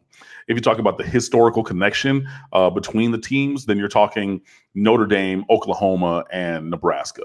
Past that, the teams that you play every year, like, there is a measure of rivalry because you are continually playing each other. But yeah, I don't consider, I mean, even though, like, all of the teams in the Coastal Division that we play on a yearly basis, I don't really consider any of them a rival. That's just a team that's in the conference that we play, and they're on the schedule every year. But yeah, I mean, outside of those five teams, Florida, Florida State, clearly on a level of their own. And then, Oklahoma, Nebraska, and Notre Dame on that historical tier. Outside of those five teams, it's kind of us against the world. So everybody wants to beat Miami because Miami's been the cool kids on the block for 40 years of college football, even when, not necessarily winning championships like that. So, I mean, Virginia Tech, like I said, I think about them the week that we play. I look at the schedule, obviously, because they've historically or recently been a good team. So I want to know where that game is. But, I mean, there's no emotion or anything. Like, and for those of you who are listening to this or have watched these, what will happen during a Florida State week is Mark will say something. Just he'll give me the smallest tendril of something on which he wants me to riff, and then I just have all this emotion and it leaps out of me. There's nothing you can say to get me to that place of Virginia Tech, and that's how I personally delineate and differentiate the kind of rivalry that we have with them.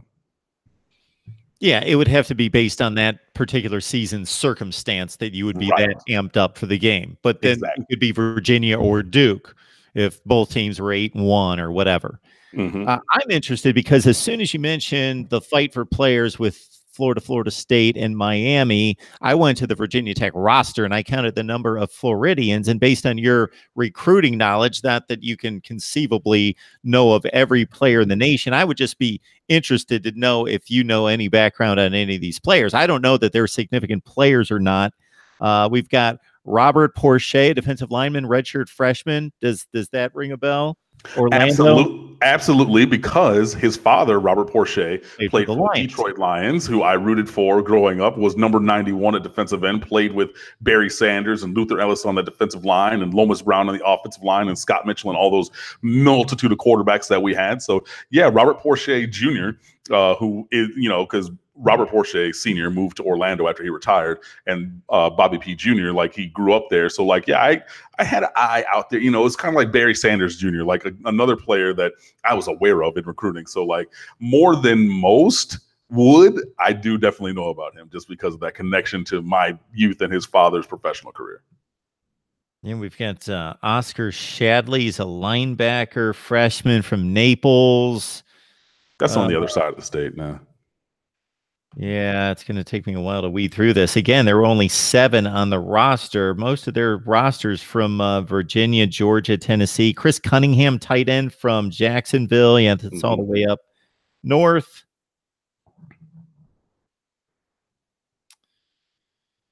Have there been any players from the past that got away that come to mind?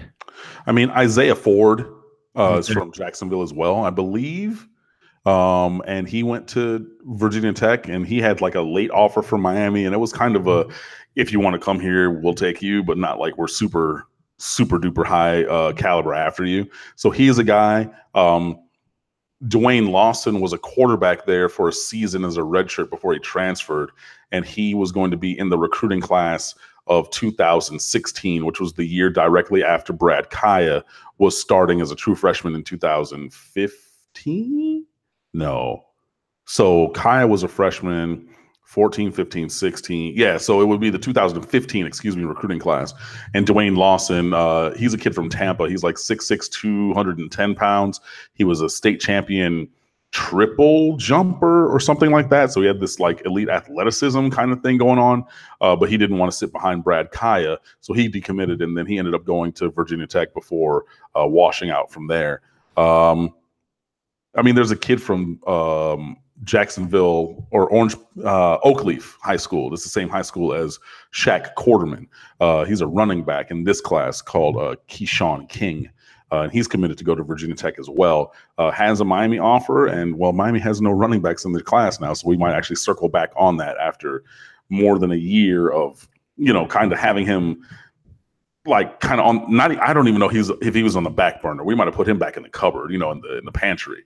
But he does have an offer, and he is from a school, obviously, where one of his teammates, at least for 1 year in high school, Shaq Quarterman, is a star player here at Miami.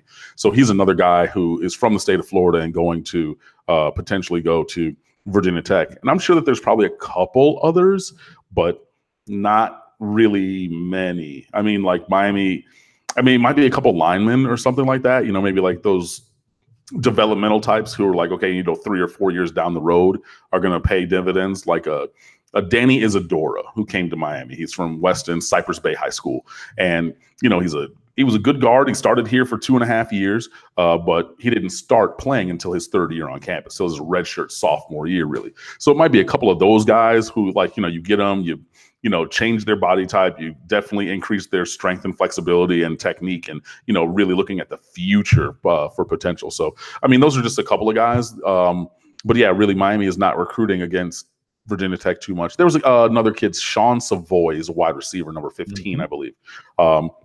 Miami did offer him. He's from Virginia, and he decided to go to Virginia Tech instead. And, that's a thing that's fine, like it was, kind of just throw your hat in the ring. He's a speedy slot guy. He was a couple classes ago. I forget. We got Mike Harley and Jeff Thomas that same year. So I think the Miami ended up coming out pretty well with that. But, with the regional nature of college football, obviously it's going to take a lot to get a guy from a given area. And, if you have the equal kind of caliber person in your local area, you're going to err towards taking the local version as opposed to the out-of-state version. Which I wrote about in the recruiting rules, which is still up on State of the U and is going to stay there for a long time because I work really hard and it's really good. And I forget which rule that is, recruit locally before nationally. But that's a thing that is borne out in this conversation. So while we could have had a Sean Savoy, who's the national version, we took the Mike Harley, who's the local version, and then Jeff Thomas was everybody's All-American, and he was the MVP of the Under Armour All-American game that year. So like that's not necessarily a apples to apples peer level comparison, because everybody and their mom wanted Jeff Thomas, if not for the previous personal and academic issues and things of that nature. So yeah, there's a couple guys that Miami and Virginia Tech have battled over in the past. I'm sure that some guys had Miami or had Virginia Tech offers who came to Miami. But yeah, we don't really generally recruit against them. And speaking of lineage, we mentioned Robert Porcher and his boy playing for Virginia Tech. There's also one with, if anybody remembers, Eugene Chung, who was an All-American offensive lineman with Virginia Tech, went on as a first-round NFL draft pick. His boy's playing for Virginia Tech this year as well. We got Cam Underwood on the line from State of the U talking Miami football as the Canes take on the Hokies in Blacksburg on Saturday. So I'm guessing that Mark Richt made, and people probably pause as soon as that name comes out of my mouth, like, what's he going to say now? And where's this going to go? So he probably made, for the first time in like 8 weeks, a decision that people could back, and that's in naming N'Kosi Perry as the starting quarterback for last week's game. I saw much of that game. What would be your evaluation of N'Kosi's performance? Yeah, there were still some things that could improve, but he hit a higher percentage of his throws. He ran at times where he needed to. He definitely, as his teammate D. Wiggins said in their post-practice media availability, today, Perry put the team on his shoulders on that 15-play, 95-yard touchdown drive. Like, that's what you want to see. Like, okay, was it the most efficient? Like, sure, you want one play, 95 yards, but we didn't get one play. We got 15, and he made some things happen. And I had to watch it on replay because I was in my cousin's wedding on Saturday evening. So, family comes first. So obviously I had to step away from my fandom and things like that. So I had to watch it on replay. But, he did miss Brevin Jordan on a would have been wide open touchdown. Like, Brevin Jordan is still running if Perry sees him. But, and I saw a buddy of mine who writes for another site, so I'm not going to name him or them, but it was a good piece of analysis where he said, when you do hard play action, like as in you turn your back to the defense and you kind of tuck down and tuck the ball into your belly, you have to take a picture of the defense before you turn. And you're not really going to have time to turn around and read everything. Like, you got to kind of glance at where the picture you had taken before you turned your back. And that's what he did. Now, the defense obviously figured that out and kind of tilted their coverage towards Jeff Thomas, which, absent Amon Richards, who's now disqualified with a career-ending injury, you're going to do that over towards Thomas's side pretty much every time. And that was why he missed Jordan, because he was kind of going off his pre-snap read, which you have to on play action, especially when you're a younger quarterback, and not like read the field, because, hey, you don't have all that time, especially with Miami's offensive line. But had he had a softer play fake where he didn't turn his back to the defense and he kind of could have looked out the corner of his eye, like I tried to terribly pantomime right there, he could have seen Brevin Jordan down the middle. And that's one that sticks out, obviously, because it's points. But, N'Kosi Perry did better on his performance. I still think that there's issues that need to be addressed, and I think that really stems from the coaching side of things as well. But he ran well. He threw the ball well. It wasn't perfect. Obviously, Miami didn't win, so I can't say that it was elite. N'Kosi Perry did fumble the ball on 3rd and short one time that gave Georgia Tech, back the football. So you got to tighten up that ball security. And he was under center for that one. And so maybe the fact that Miami's offense is heavily predominant on shotgun, being under center was maybe – it could have contributed to that fumble, but regardless, it doesn't matter. Like, you can't have those fumbles and things like that. And obviously other turnovers on top of that. DJ Dallas with his 3rd fumble in 2 weeks, his 3rd lost fumble, his 4th overall, because there was another one against Duke where he fumbled it on a punt return and recovered it. Things like that, those penalties, the offsides against Gerald Willis to extend the drive. Well, go take a 4th and 7 down to a 4th and 2. They convert that and then they score.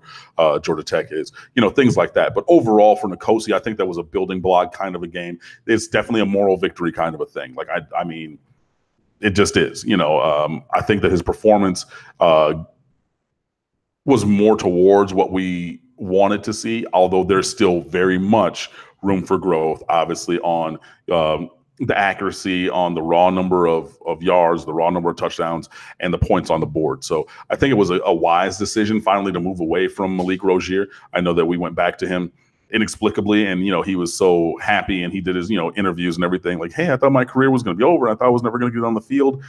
That time has now come. And that's just what it needs to be. So even after a loss, Miami, Mark Richt said that he's going to stick with N'Kosi Perry again this upcoming week at Virginia Tech.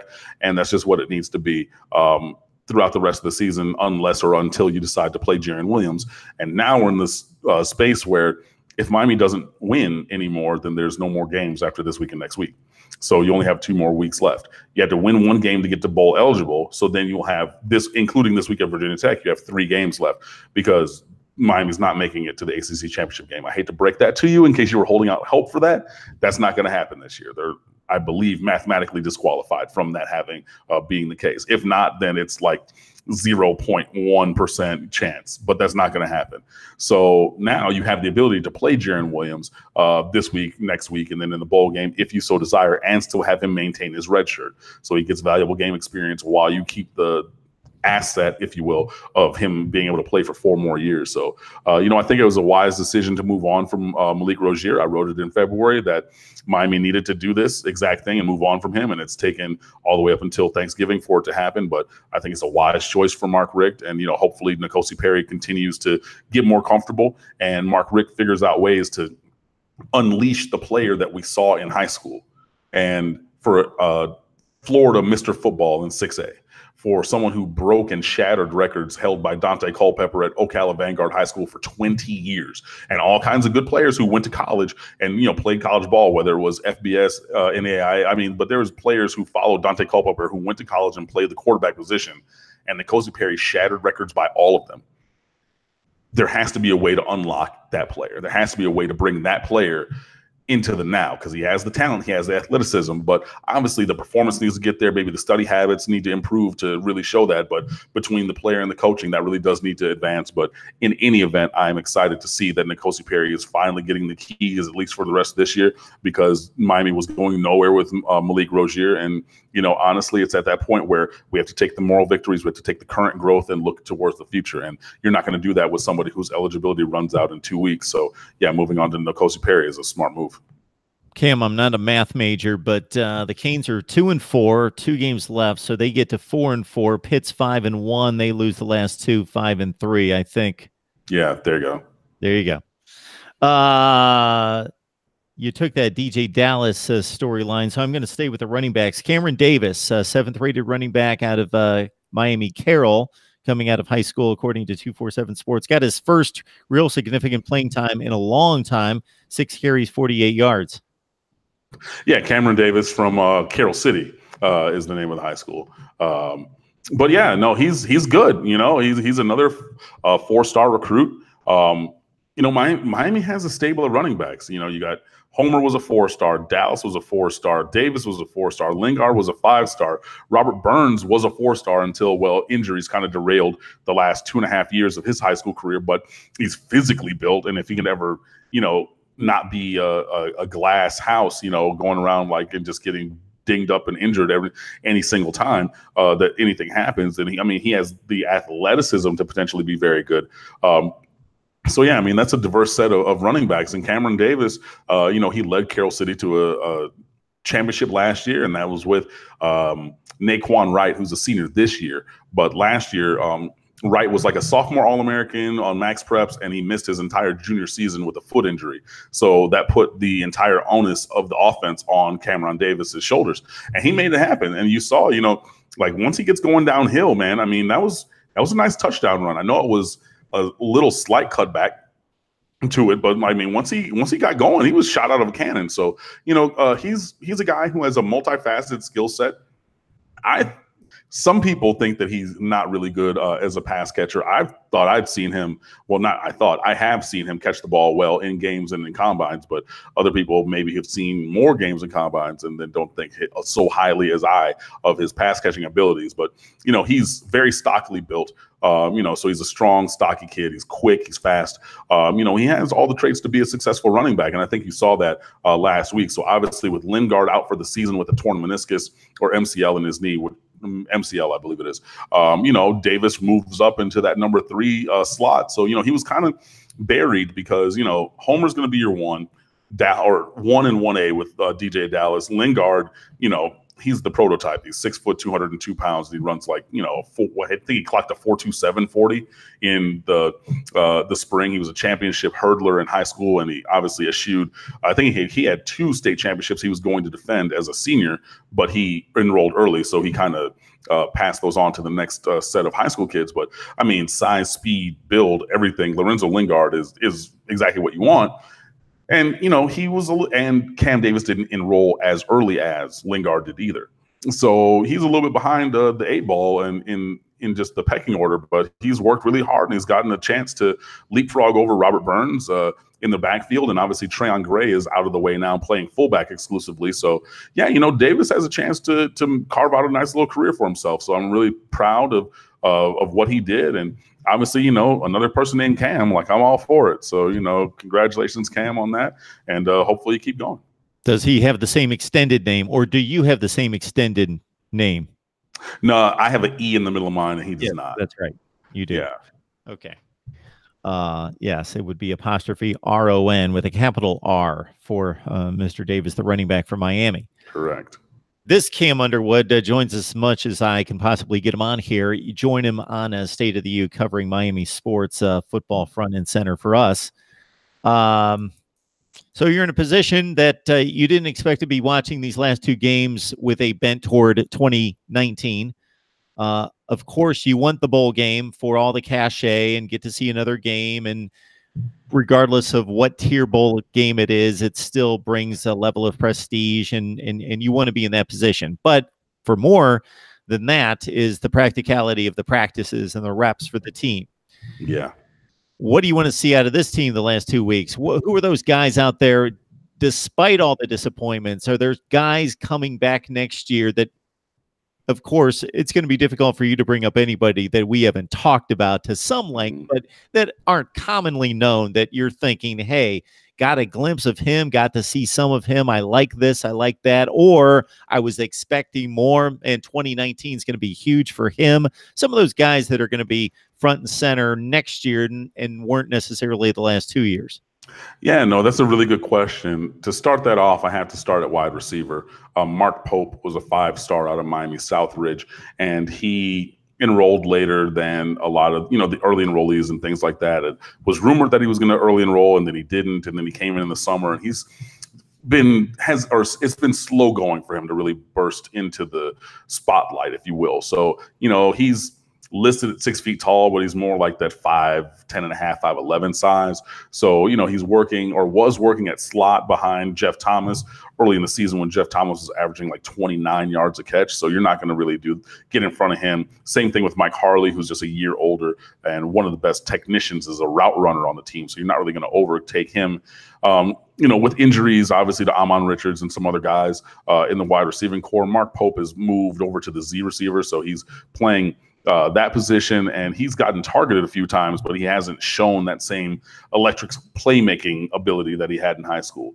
If you go look up Mark Pope highlight, it is from the 2016 state championship game against Dr. Phillips. D. Wiggins, who has played a big role at wide receiver, was his teammate in high school. They ran a play, a 9 route going up the left sideline for Wiggins, and it was overthrown by a step and incomplete. And they came back to the huddle, and it was just like Michael Jordan against the Cavs when he hit the shot against Craig Elo. He said, "Yo, put me over there, give me the ball." And so they swapped positions, and then Mark Pope went and caught a 72-yard touchdown, which ended up winning Southridge's state championship. I saw him take a 99-yard kick return for a touchdown against Deerfield Beach in the state semifinal. I saw Mark. I mean, there's a viral clip, SB Nation recruiting. Bud Elliott has a video, and it's up on our Facebook page as well, of Mark Pope just wreaking havoc during 7-on-7. One of the local coaches down here, Rick Williams, shout out to Rick. He had the tagline, if you want to win, put Noodles in, because Noodles is Pope's nickname. And he's just an electric playmaker. I mean, if you could give him in some space, punt return, kick return, as a wide receiver, and just let him work. That's a guy who I really hope to see grow through the end of this season and into next year. Likewise, Marquez Izard is a wide receiver. He's a big-bodied slot in the Anquan Bolden kind of mold, but obviously, if you're talking about playing slot, you're talking about playing behind Jeff Thomas, who's one of the most electric playmakers in America, and Mike Harley as well at that position. So he hasn't really gotten a lot of burn. So that's a guy I want to see some development from. Will Mallory, number 85, your number 2 tight end in the 2018 recruiting class. Brevin Jordan's going to be first-team freshman All-American at tight end. But Will Mallory has a great skill set as well. He's taller at 6'5" than Jordan, who's 6'2", 6'3". Mallory was a wide receiver in high school, so he's only like 208 pounds, but he's up to like 225. If he gets up in the 230s at 6'5" and can still move, that's going to be a guy who really I think is going to develop. Another guy that I want to see moving forward, well, pretty much anybody who wears an offensive lineman number, just all those guys just need to get better, because our offensive line is pretty trash right now. Excuse me. And then lastly, I will say on the defensive side of the ball, 2 guys I really want to see grow through the end of the season and into next year. Defensive tackle number 1, Nesta Silvera, was a 4-star recruit from American Heritage, decided to stick with his commitment to Miami over Florida on signing day.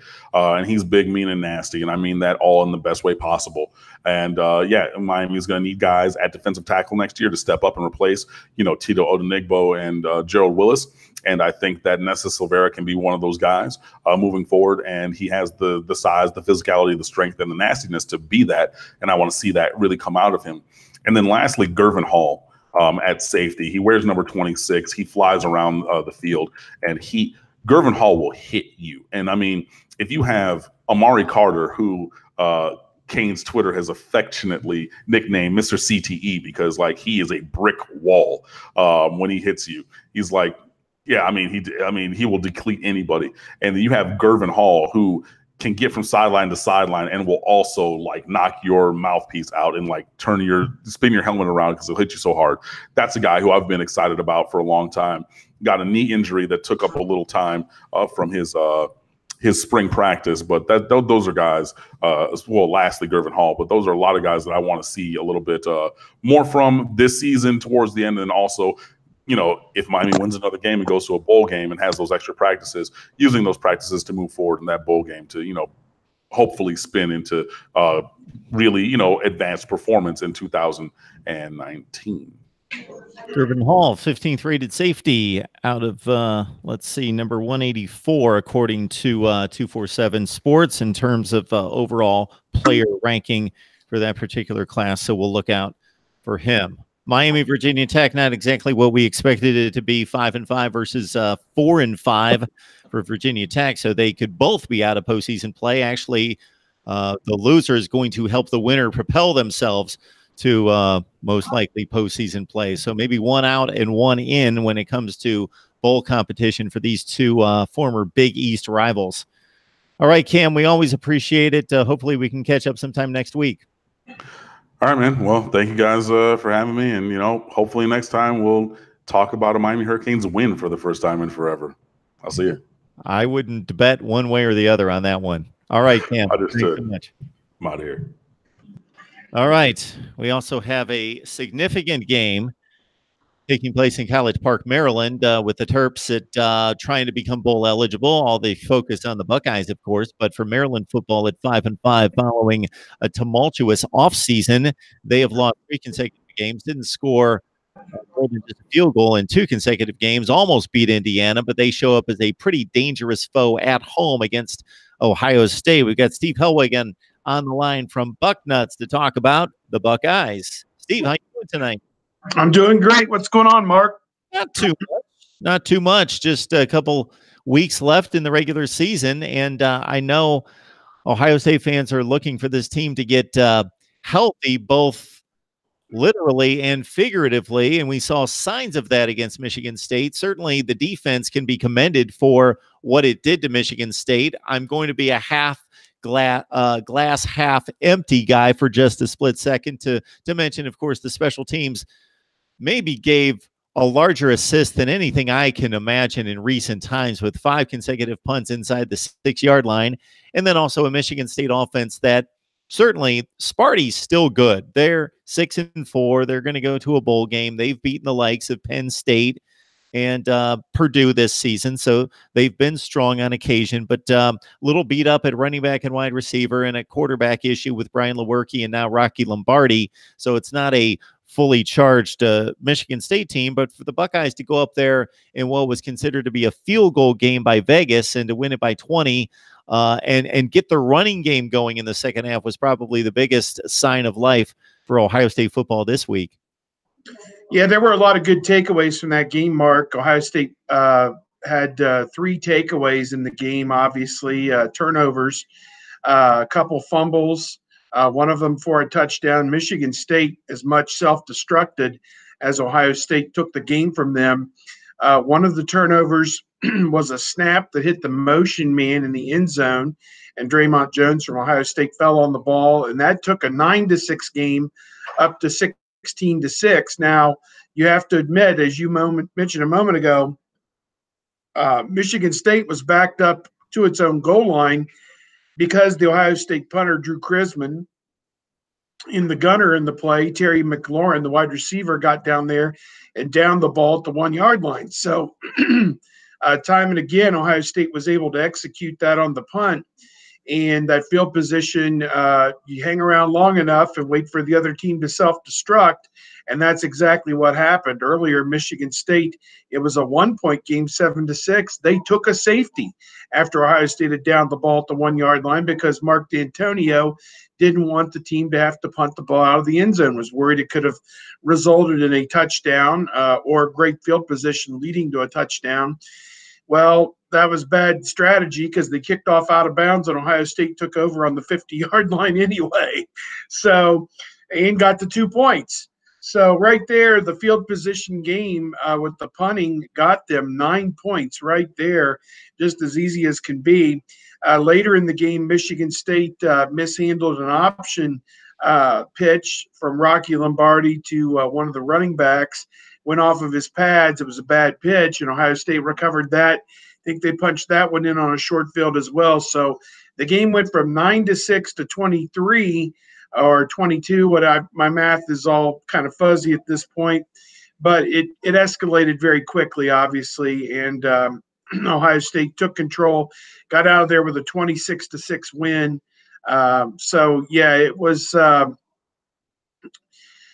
When you go on the road and you beat a team, a top 20 team like Michigan State, and beat them by 20 points, you would think you would get much more credit. But I think national people who actually sat down and watched the game saw that it was Ohio State's defense, special teams, maybe not so much their offense, that really shined in this game. And some people are holding that against Ohio State, I guess, at this point. But, their win, if you looked at the results on paper, should have been just as impressive as what Washington State did at Colorado, what West Virginia did to TCU.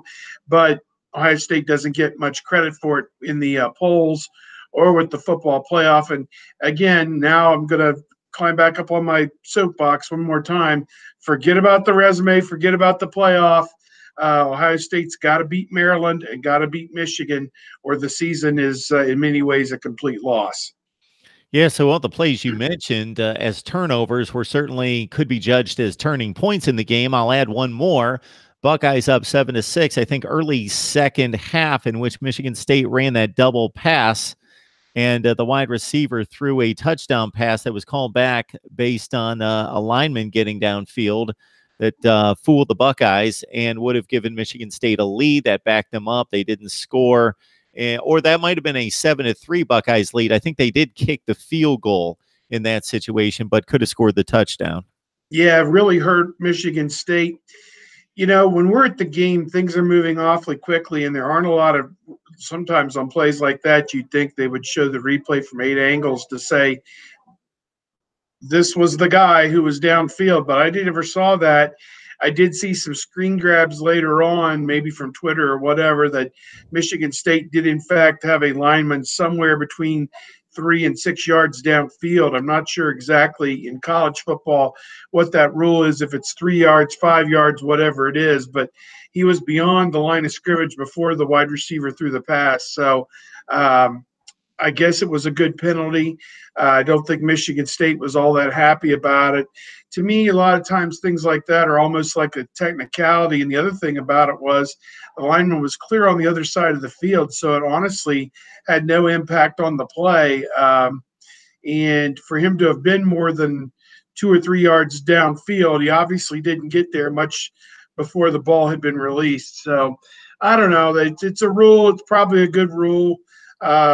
You know, watching the Ohio State-Michigan State game, I'd say the offenses need every advantage they could possibly get. Like Canada, let the guys run forward before the snap, because the offenses were miserable. And some of it had to do with the conditions. I get you that. It was 35 degrees at game time. There was a steady wind, anywhere 10 to 20 miles per hour out of the west, a cold wind, which made gripping the football, catching the football, anything involving the football difficult in this game. So I think we saw the same thing with the Iowa Northwestern game. They had a lot of the same problems that Ohio State had, that Michigan State had. Ohio State, in my mind, Mark, the lesson I come away with this game is that they came together as a team in a tough environment, a tough place to play typically for a lot of schools, against the top 20 team, and they gutted one out. And their defense, regardless of how bad Michigan State is offensively, made plays, got stops, held them to 2 field goals and something like 270 yards total offense.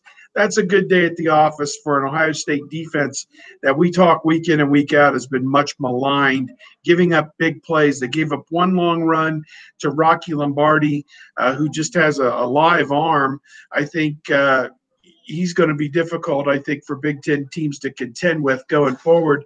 But the Buckeye defense, I think, is a story coming out of this game that if they're able to play anything close to that, here they're going to play Maryland, who lost their quarterback and is on a second running back, although that running back just had a 200-yard game against Maryland. And then you get against Michigan with all the weapons that they have with Shea Patterson, Karan Higdon, Donovan Peoples-Jones, and everybody else connected with that offense. They're going to need to play their best football of the year the next 2 weeks in order to get through this period. I mean, Maryland is a team against Illinois that had 700 yards offense and 63 points. Then they played Michigan State the next week and got a field goal and 100 yards. So if you could tell me what's going to happen in this Big Ten 1 week to the next, it's kind of crazy. But Ohio State can't afford to overlook Maryland. This is a team that beat Texas early in the season, although, as we said, Tyrell Pigrome will play quarterback instead of Kasim Hill, and that may be a little bit of a drop-off because Hill's a better thrower. Pigrome is probably more of a dual threat guy, so I guess we'll see how that shakes out. And that being said about Hill being the better thrower, this Maryland passing offense was in the bottom 5 or 6 in the nation in yards per game. The rushing offense is in the top 20 with, as you mentioned, Anthony McFarland, who was a highly recruited running back, actually the son of Booger McFarland, who does Monday Night Football now at ESPN. And also you've got Ty Johnson, who's been in the Big Ten for quite some time and a leading rusher there at Maryland ever since he stepped on campus. And both those kids are averaging over 7 yards per carry. So certainly a challenge to the Ohio State rush defense, if not the pass defense. Maryland, it's very odd. You mentioned the explosion against Illinois, and they scored 32 against Indiana, but sandwiched in there 3 points against Michigan State and nothing, a goose egg against Iowa. So Ohio State, they're a substantial favorite, as they should be, but it's only around 2 touchdowns, which somewhat surprises me, even though the game's on the road. Yeah, I think maybe the odds makers are of a belief that Ohio State is coming off an emotional win at Michigan State, where You had to go to extraordinary effort in a kind of a physical sledgehammer type game. It's natural to have a letdown in this week after that game and leading into the Michigan game. It is natural to have that type of a letdown. The Maryland situation to me is interesting. And again, I think everybody connected with college football is sad about the offseason situation with Jordan McNair and his death, and that should have never happened. I've been very outspoken in recent years personally about the lengths that these teams and these programs and these strength and conditioning people go to in the offseason. It's almost counterproductive, it seems to me at times. Perhaps one of the best situations was Willie Taggart took over at Oregon, and under Helfrich, they only won 4 or 5 games, and he was fired. And like within a month, they had guys coming down with Rabideau because they were putting them through a brick wall because they didn't win enough games for the previous coach. And so I know we're off on a sidetrack here, but my feeling is, what does that mean in January that somebody can do one more of whatever or whatever or whatever? The most important thing is sports performance, is getting those people so that they perform their best on the field for 12 Saturdays between September and November. And I know toughness and mental toughness and back them into a corner and see how they respond and all that stuff is important. I get that. But my hope is that that situation at Oregon, this situation in Maryland, there was a situation in Iowa not too long ago. Different places, we've had people who've overdone it and treated people the wrong way, treated them like dogs, not human beings, not college students, not athletes.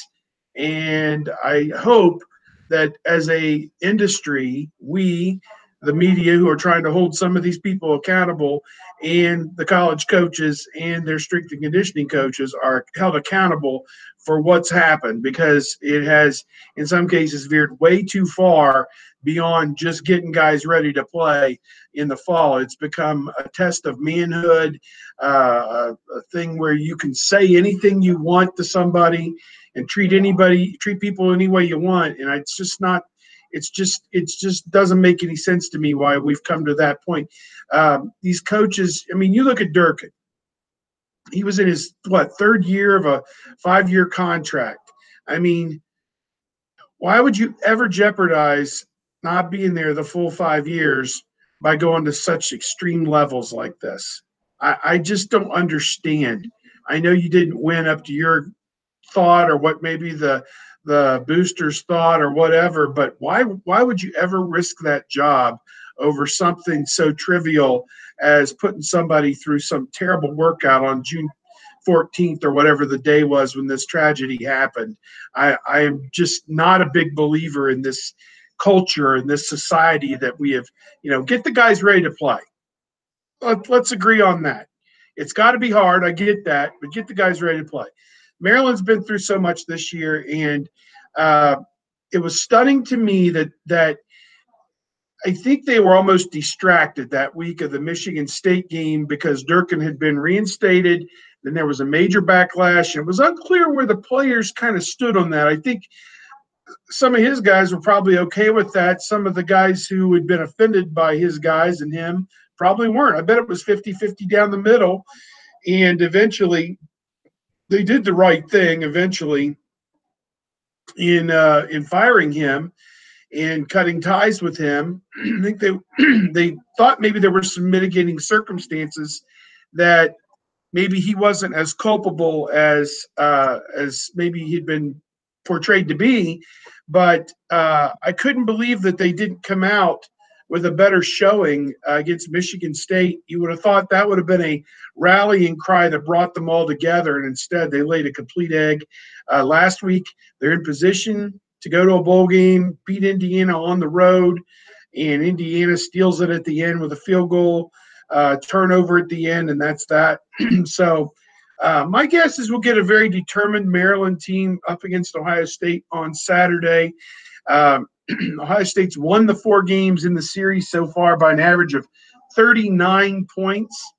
and they've hung 62 on Maryland 2 years in a row, including 62-3 2 years ago at College Park.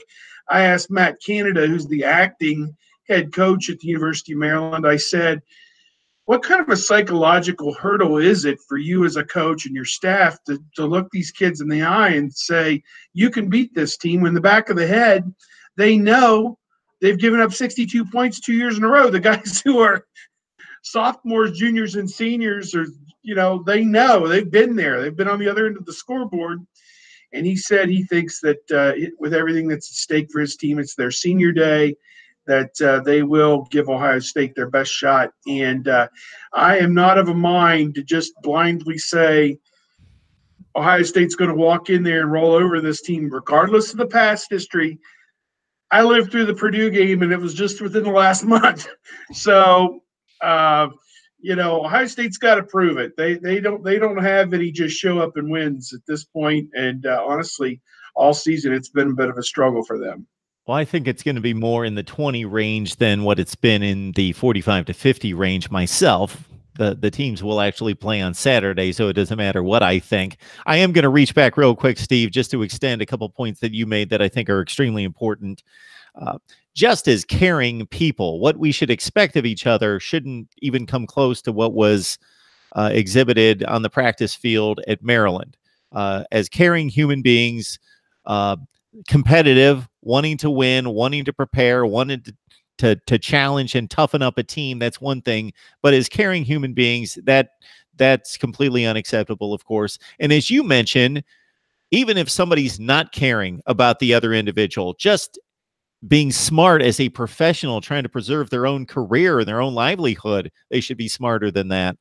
The other thing that comes to mind when you paint that narrative, Steve, is it interests me that I went to a luncheon, and you've heard this guy speak many more times than myself, but Jim Delaney at ESPN. And he spoke about when he was a varsity basketball player at the University of North Carolina, where they went to a Final Four while he was there. So we're talking North Carolina basketball. We're not talking about some NAIA school. And he compared the toll that the season took on and what was expected in regards to time commitment and effort and all of that out of those first-rate Division I athletes in 1968 versus what is expected out of these kids now. And it's in two different universes. And it's just, I think over the years, a very competitive coach or administrator here and there has pushed the limits that much. And let's squeeze another hour out of them here, and it's just accumulated, and you're never going to go backwards. So it's only gotten worse and worse and worse. And it would be great if we could just kind of bring things back to more of a balance of student and athlete. They are trying really hard to do that. I think schools with resources are trying to give players the kind of comfort and respect that they can. I think for some of the lower level FBS conferences and schools, perhaps they are struggling a bit with some of that. As we saw at New Mexico State a few years ago, they didn't have the money for training table. I mean, here they are, an FBS school, and for whatever reason, there was a budget shortfall, and they were going through a period where they didn't have the money for training. That's an extreme example. I don't have all the details on it. I don't think it was a season-long thing. But they put in a 20-hour rule, and I'll be doggone if anybody, connected with any of these programs is devoting just 20 hours a week to any of this, because the film study, lifting, the meetings, the travel, practice, warming up for practice, sitting around the hotel the day of the game. I mean, I presume if you're sitting there waiting to play a night game at 8 o'clock, you can get your schoolwork out, from noon to 2 and do a little bit of schoolwork, I guess. I would hope if you need to get anything done, I would hope you have the time during the day to be able to focus a little bit on that. And they take tutors with them on the road and different things like that. Ohio State has now got a situation where the kids come off the practice field and can go right into a separate room and have their training table meal there at the facility. They have a set-aside facility for tutoring and academic support, which is tremendous as well. So at places like that, they have no excuse to have the resources needed to expedite those services for those players so that they're not spending an extra half an hour, whatever it may be, to get to something to finally get, their meal or their tutoring or whatever it is that it is, boom, boom, boom, as best as it can be. Now, I know there's no one size fits all solution to a lot of these issues in college athletics, but I think student athlete welfare and allowing these guys to enjoy themselves.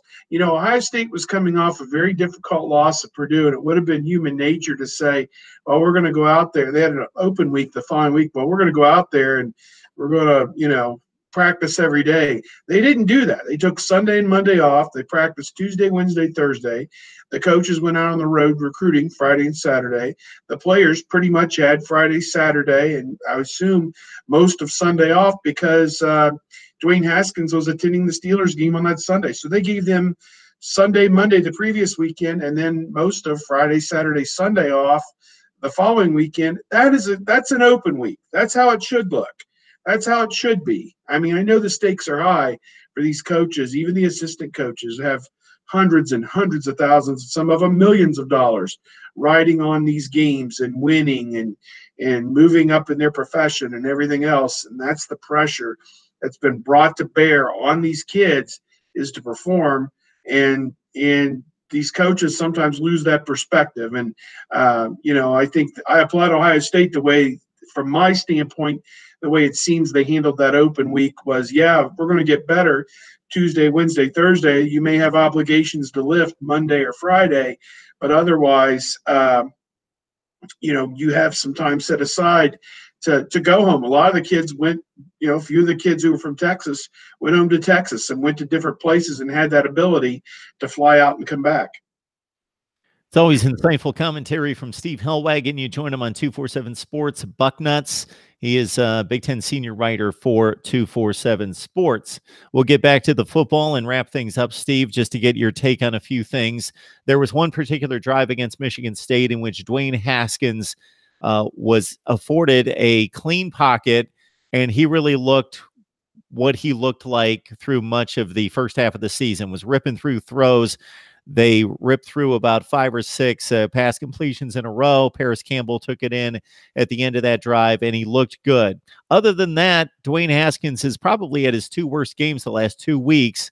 Do you think the defensive coordinators are catching up with him, or just them being so one-dimensional has really taken its toll on him carrying the load? Yeah, I think the Nebraska game the week before, they were really trying to get the running game back going again. So I think the pass game was a little bit out of sync. He's used to, up till now, Mark, if they run 6 plays, he's been throwing on 3 or 4 of them. So I think that they wanted to get the running game going against Nebraska. That ended up a much closer game than I think the staff, anybody thought it was going to be. I think it was a 5-point win, 36-31.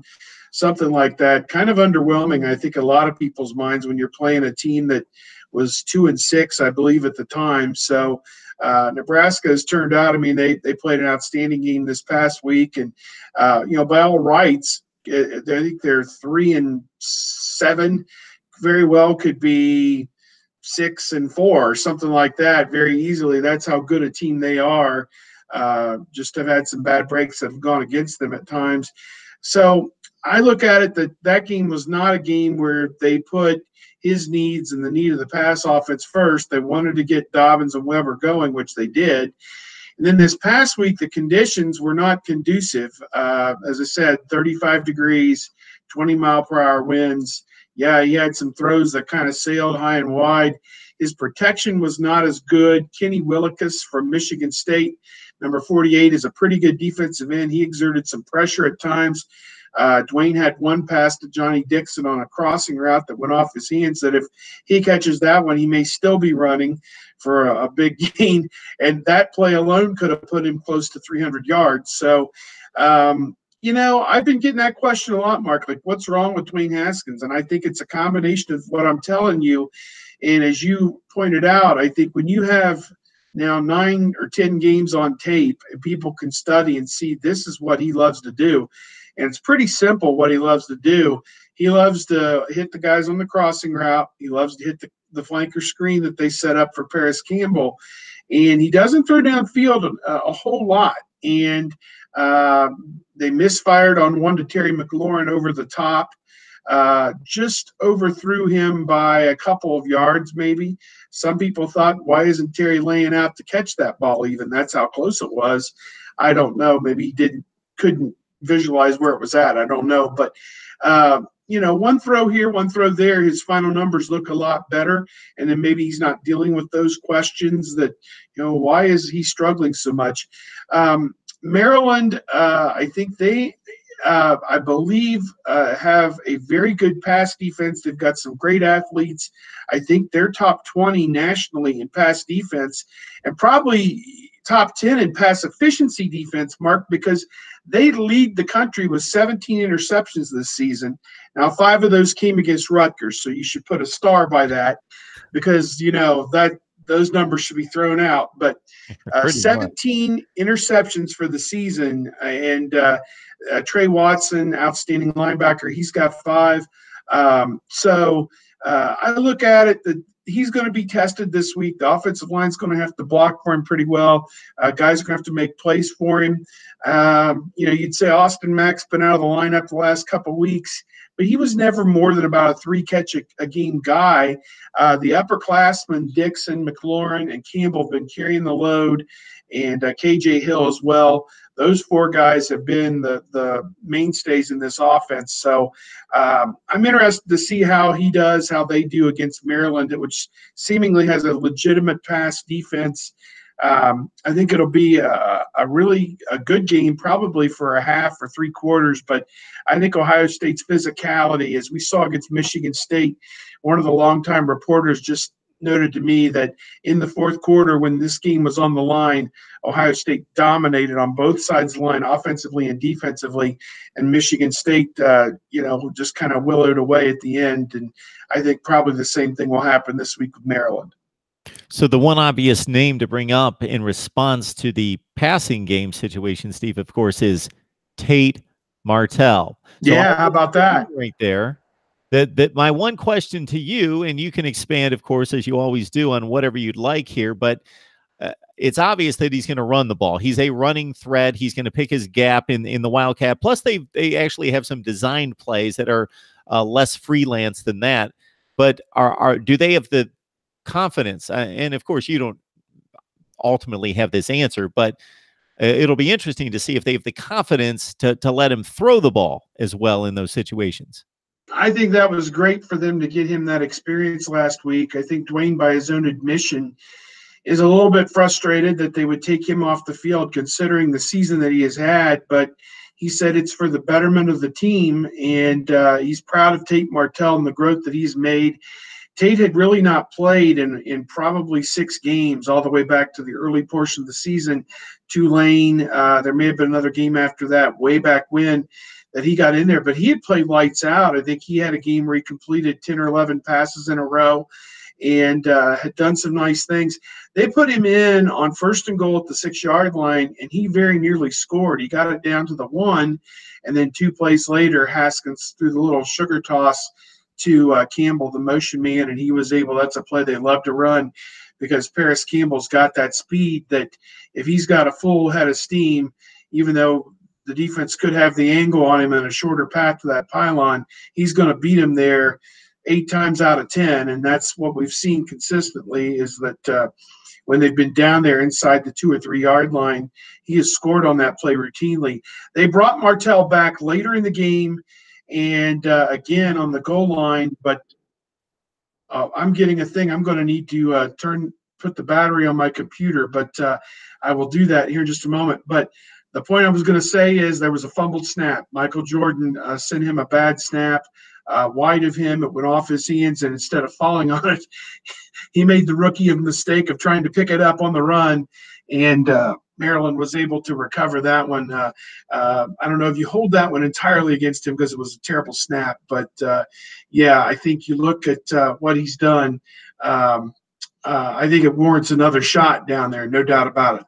I'm going to go grab that cord. One sec. We got Steve Hellwagon on the line from Bucknuts, 247 Sports platform for Ohio State football. Of course, the Buckeyes have a trip to College Park to take on the Terps. Ohio State, despite all the criticism, despite the lack of respect by many in the College Football Playoff Selection Committee boardroom at number 10, and the lowest ranking of the one-loss teams, has the date against Maryland. Then, of course, the big showdown against Michigan, unless they trip up for the Big Ten Eastern Division Championship and a trip to Indianapolis. And I've got basically one more topic to bring up with Steve. We will have Steve Hellwick, not to be confused with Steve Hellwagon, coming up next to talk Texas football with the Longhorns taking on Iowa State, with still a shot at a Big 12 championship in line, and also some MAC football, as Steve writes for the SB Nation platform for the MAC Hustle Belt. All right, Steve, I guess we got to go there in regards to what's been in the news for the past few days. So we're going to leave it on a down note, unfortunately. Is there any reason for any of us to read through on any of this chasing of the story regarding what Zach Smith apparently said and what Urban Meyer apparently heard on the practice field or in the facility somewhere at some point? Yeah, it seems what Brett McMurphy reported, there was some type of an on-field altercation during the 2017 season involving Zach Smith, the wide receivers coach, and Trayvon Grimes, who was a big-time wide receiver recruit from Fort Lauderdale, St. Thomas Aquinas High School, which has been so great to Ohio State. The Bosa brothers are from there, and Ohio State has tapped into that wealth of talent down there. Zach Smith and Trayvon Grimes built a tremendous rapport during the recruiting process.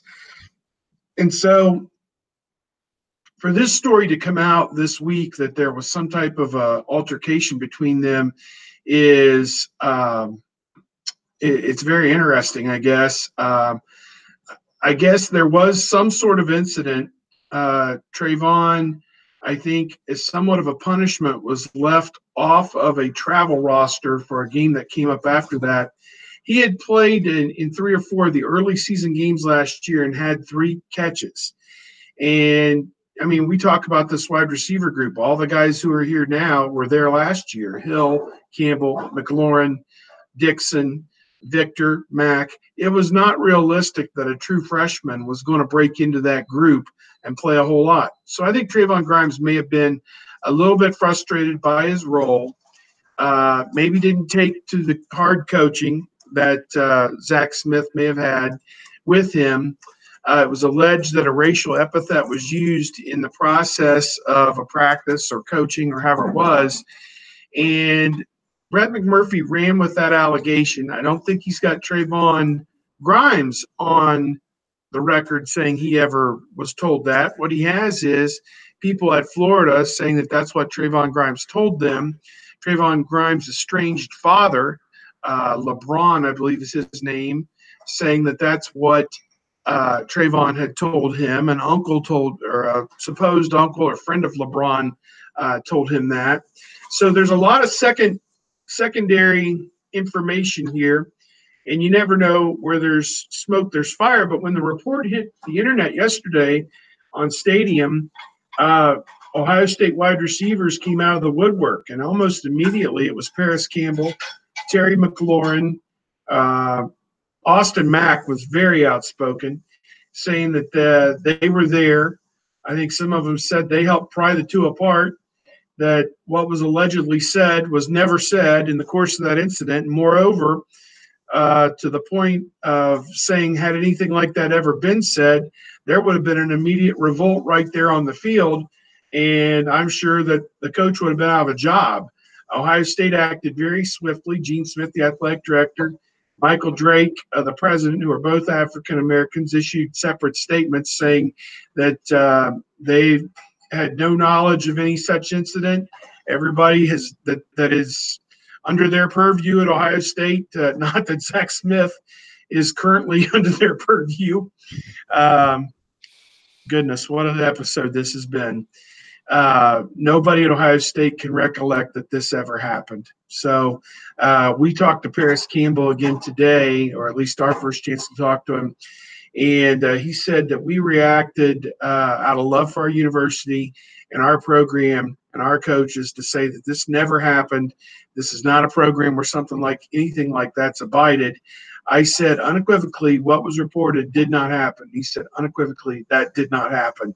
And he was there apparently during this alleged incident. So what you had, and we could talk for hours about this, but what you had was a report about Trayvon Grimes transferring.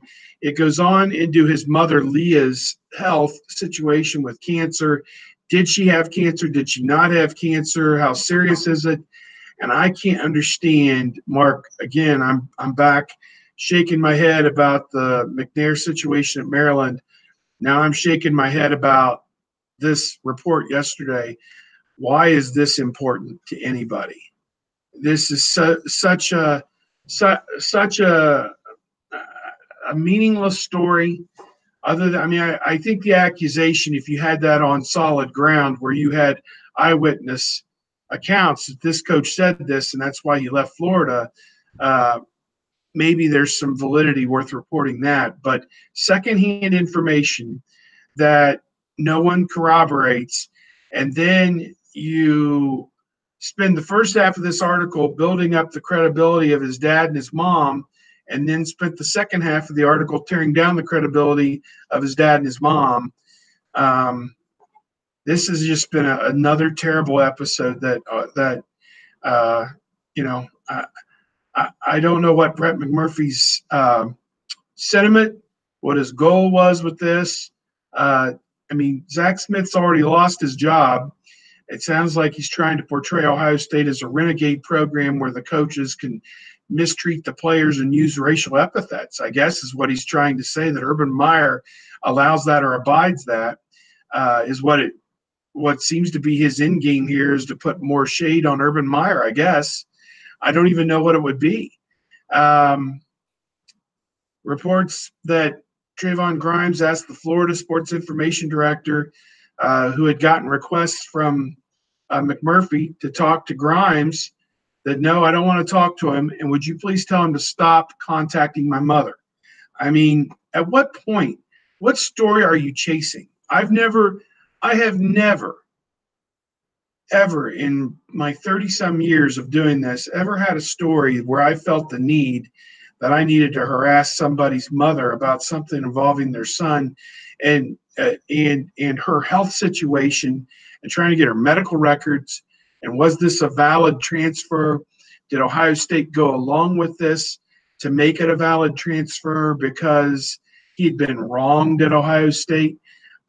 I can't find the motives for this story. It seems like a big fishing expedition. And, he leaves it out there for the reader's interpretation, I think a lot of it. But sounds like it was a one-day blip. And, other than what we asked Paris Campbell about tonight, it really never came up in the course of the activities today.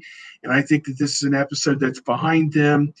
And, I guess I don't know what else to say. I don't want to say anything more critical about Brett McMurphy because I don't know what good that really does to name call and say things. But it just he didn't find a lot of support in the journalism community based on what he reported. I mean, he took her private information, her health, and put it all out there for everyone to see. For what purpose? I can't ascertain what the purpose was. I don't know why that was important. Why was that germane to this story? I don't know. Yeah, we could conjecture, certainly, but I don't think you want to do that. Neither do I. Considering the levity of this topic and what's being stated on the chat room involving things that could be talked about and asked next week during Michigan Week, we will leave that to rest. We've taken up a ton of your time, Steve, so we appreciate it. Glad to do it, Mark. Thank you so much, Steve. We appreciate get together next week to talk about the game. Absolutely, we will. All right. Football. Thanks, Steve, so much. Take care. You too. And from Steve Hellwagon to Steve Hellwick from the Daily Texan, also the University of Texas campus television station there. Also writing for Hustle Belt, covering MAC football. So quite a transition there, but two very relevant topics for College Football Nation. Steve, how you doing tonight? I'm doing well. You caught me just at a perfect time for the Northern Illinois, Miami, Ohio halftime. And Ohio Buffalo's just decidedly over already. Poppy White just scored a 27-yard touchdown, and Ohio leads Buffalo, who is 9-1, 45-10. So we have an upset brewing in Athens, Ohio. More than brewing, I think it's almost burnt.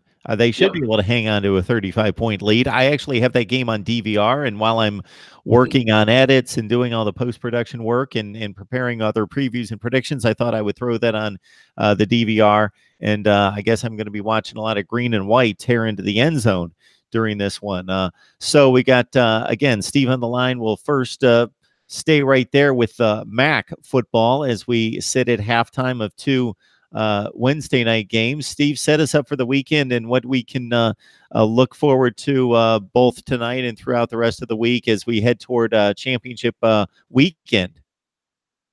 Well, the week actually started last night where we had Western Michigan and Ball State battle it out. Western Michigan was started 6-2, and they dropped their third straight game. They went to overtime with Ball State and Muncie, and Ball State won their first November game since 2014. It's been a while since the Cardinals have been relevant late in the season. And Western Michigan in overtime decided to pull a West Virginia versus Texas and go for the win. And they called the James Franklin 4th and 5 play against Ohio State. Halfback draw, up the middle, nothing going. Ball State wins. Western Michigan fans were very displeased with the call. And they gave up 42 points to Ball State, who'd been struggling all year. And the defensive coordinator got fired just right before the MAC games kicked off today. So there's some staff changes already going on in Kalamazoo. The Broncos are now 6-5, and 6-6 is a possibility. And if you remember last year, Western Michigan was one of the 3 6-win teams that didn't get a bowl bid.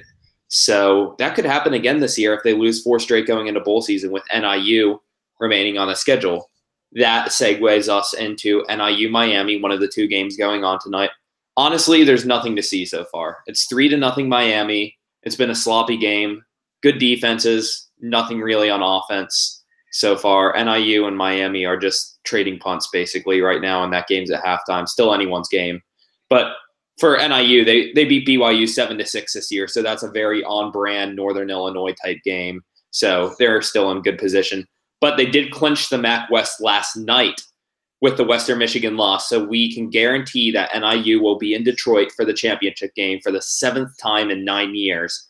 That's some Boise State type domination of the conference. And then the one other game going on right now is Buffalo, Ohio. We just mentioned it. It looks like something was going on there right now, but Ohio's up 45-10 on Buffalo. Buffalo is 9-1 and receiving 29 AP votes. But just now you can assure the Bulls will not be ranked. And with NIU being the second best MAC team, there will not be a single MAC team ranked this year. And that is for certain. But Buffalo will still probably get in the MAC championship game. All they have to do is beat Bowling Green next week. So just to run the numbers on what Steve has clarified for us, in the MAC Western Division, Western Michigan loses last night to fall to 4-3. Therefore, that hands the division championship to Northern Illinois, 6-0, with that brutal non-conference slate in which they lost 3 tough games out of conference to the likes of Florida State, Utah, and Iowa.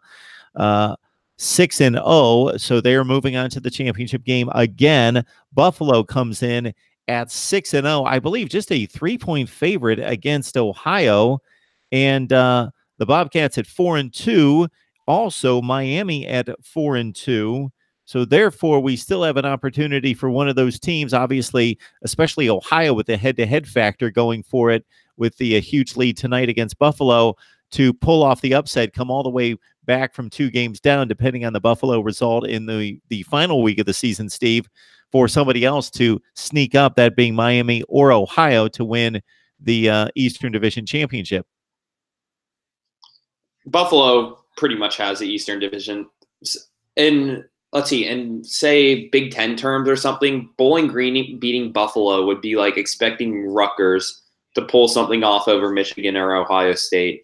Not exactly to that magnitude, but Bowling Green has had a bad football team the last 3 years, and right now they're 2-8. They did beat a 1-10 Central Michigan team last week, and their only other wins over an FCS team.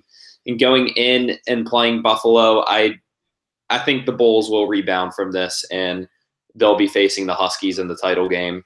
Buffalo hasn't been in the MAC championship since 2008, when Turner Gill led them to upset Nate Davis, Brady Hoke, and the 12-0 Ball State Cardinals. So it's been quite a run for Buffalo. The Bulls will just miss out on a ranking this year with this loss. Glad to be joined by Steve Helwig. You can catch him on Hustle Belt. It's the SB Nation platform for MAC Athletics, talking the football championship scenario with Buffalo and Northern Illinois, much like Georgia and Alabama in the SEC. It's all ready to go for us right here, albeit Bowling Green does take the field against the Bulls next week with a chance to knock Buffalo out of first place. But we'll assume here it's Buffalo, Northern Illinois. Give us a bit of a 2-week in advance preview of this one. Very contrasting styles. Buffalo has the better offense by far. NIU more defensively sound. Northern Illinois has former All-American Sutton Smith. He's been a little quieter this year because he's not leading the nation in sacks, but he's still been a menace. I think he has 9 sacks this year and is tied for 7th in the nation in that category. And last week against Toledo, he blocked a punt, recovered it, and returned it to the house for a touchdown by himself. Sutton Smith, leader of this NIU defense, just an incredible junior. NIU has some other pieces like Kyle Pugh. Defensively, that's NIU's identity. The Huskies' biggest problem, though, is establishing an offense. They have a bit of a run game with running back Trey Harbison, but this has actually been a recurring problem even when Jordan Lynch was on campus. Northern Illinois hasn't had a downfield passer. They don't have like those Big 12 type quarterbacks, a Will Greer or Taylor Cornelius that just likes to go deep a lot. Northern Illinois really struggles with downfield passing. But on the other hand of that, Buffalo's Tyree Jackson is actually second this year in passes attempted more than 20 yards. So we're going to see a lot of deep balls from Buffalo, but not really NIU. Buffalo has Tyree Jackson, the 6'7" quarterback who's already getting looks from NFL teams, probably not this year, but maybe in the following draft. And Buffalo's offense is equipped with a lot of weapons. Anthony Johnson and KJ Osborne make up the best receiving duo in the MAC outside of Toledo, maybe even better than Toledo this season. And then the running back, Jarrett Patterson, he's a freshman running back, and he's become just a human highlight reel this year. He wasn't really high on the depth chart early in the season, but he's made his way up, and Patterson's looked really good, very fast and shifty running back, and that's really allowed Buffalo to open up the offense and become more versatile. Then Buffalo has a few good defensive pieces. Harris leads the pass rush, and Khalil Hodge from the middle linebacker position. It's the second great Khalil on this campus as a linebacker lately. Khalil Hodge has had a pretty good season so far, except the Buffalo defense really hasn't done their job tonight with a 45-10 loss to Buffalo. This is a 45-10 deficit to Ohio right now. This is the first time we've seen the Buffalo defense really struggle this much since the Army game, although they did give up 42 to Miami in a 51-42 victory. We got Steve Helwig on the line talking Texas and Iowa State as well. You can join Steve. He writes for the Daily Texan, also does work at the campus television station there at the University of Texas.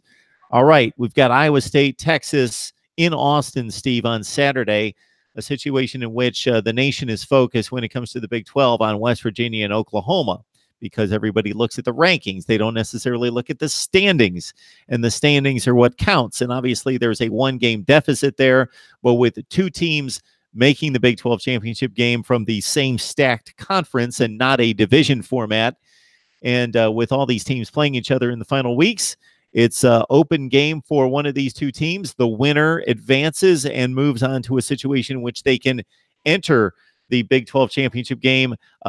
Is there any way at this point to sort out all those scenarios for us? Yes.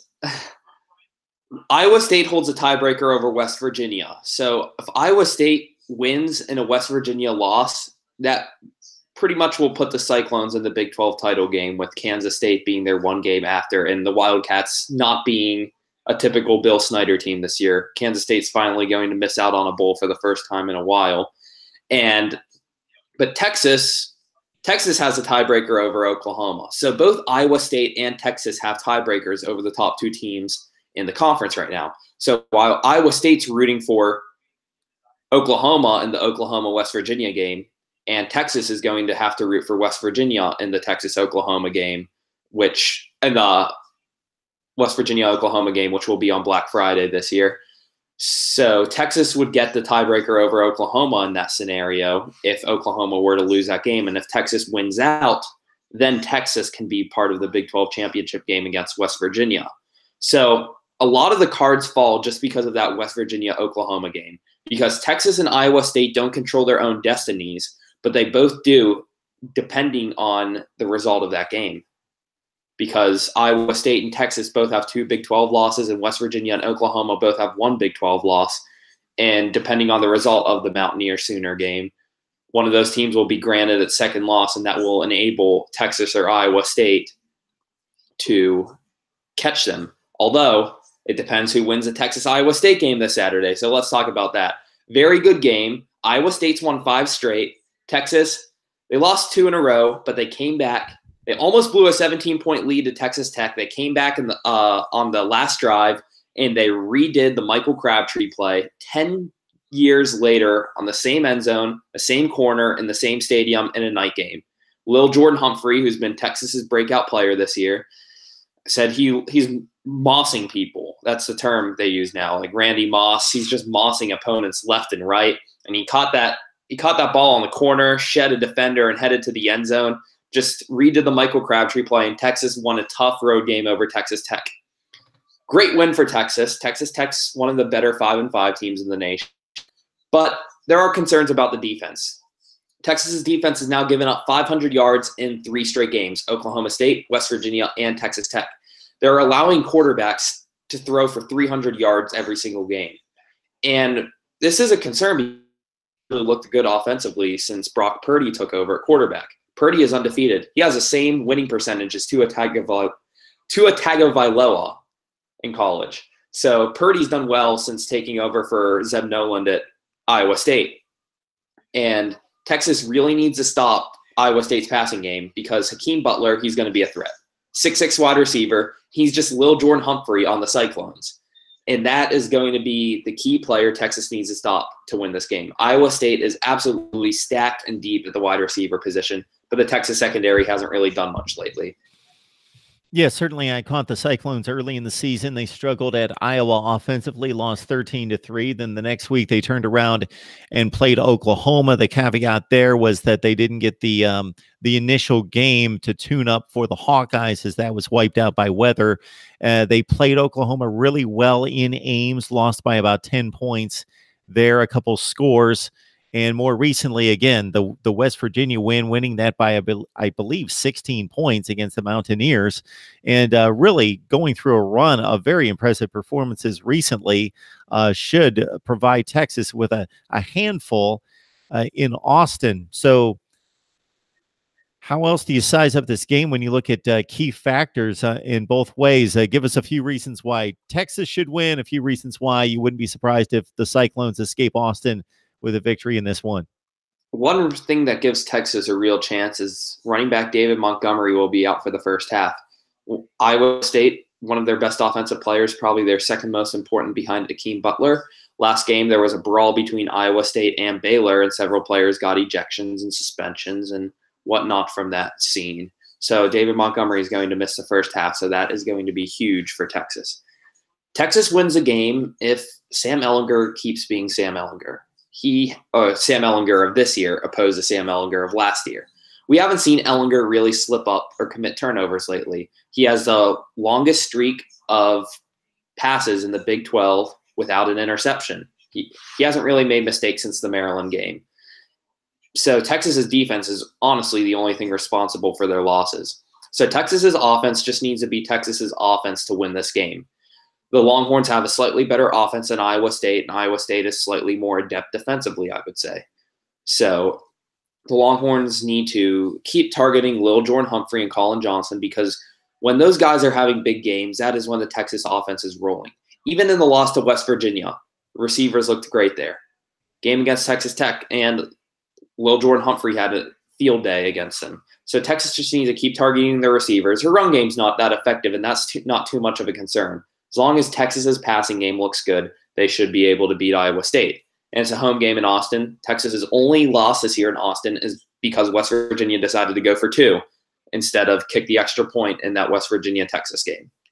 Iowa State wins if Texas starts reverting back to their mistakes from last year in the Maryland game.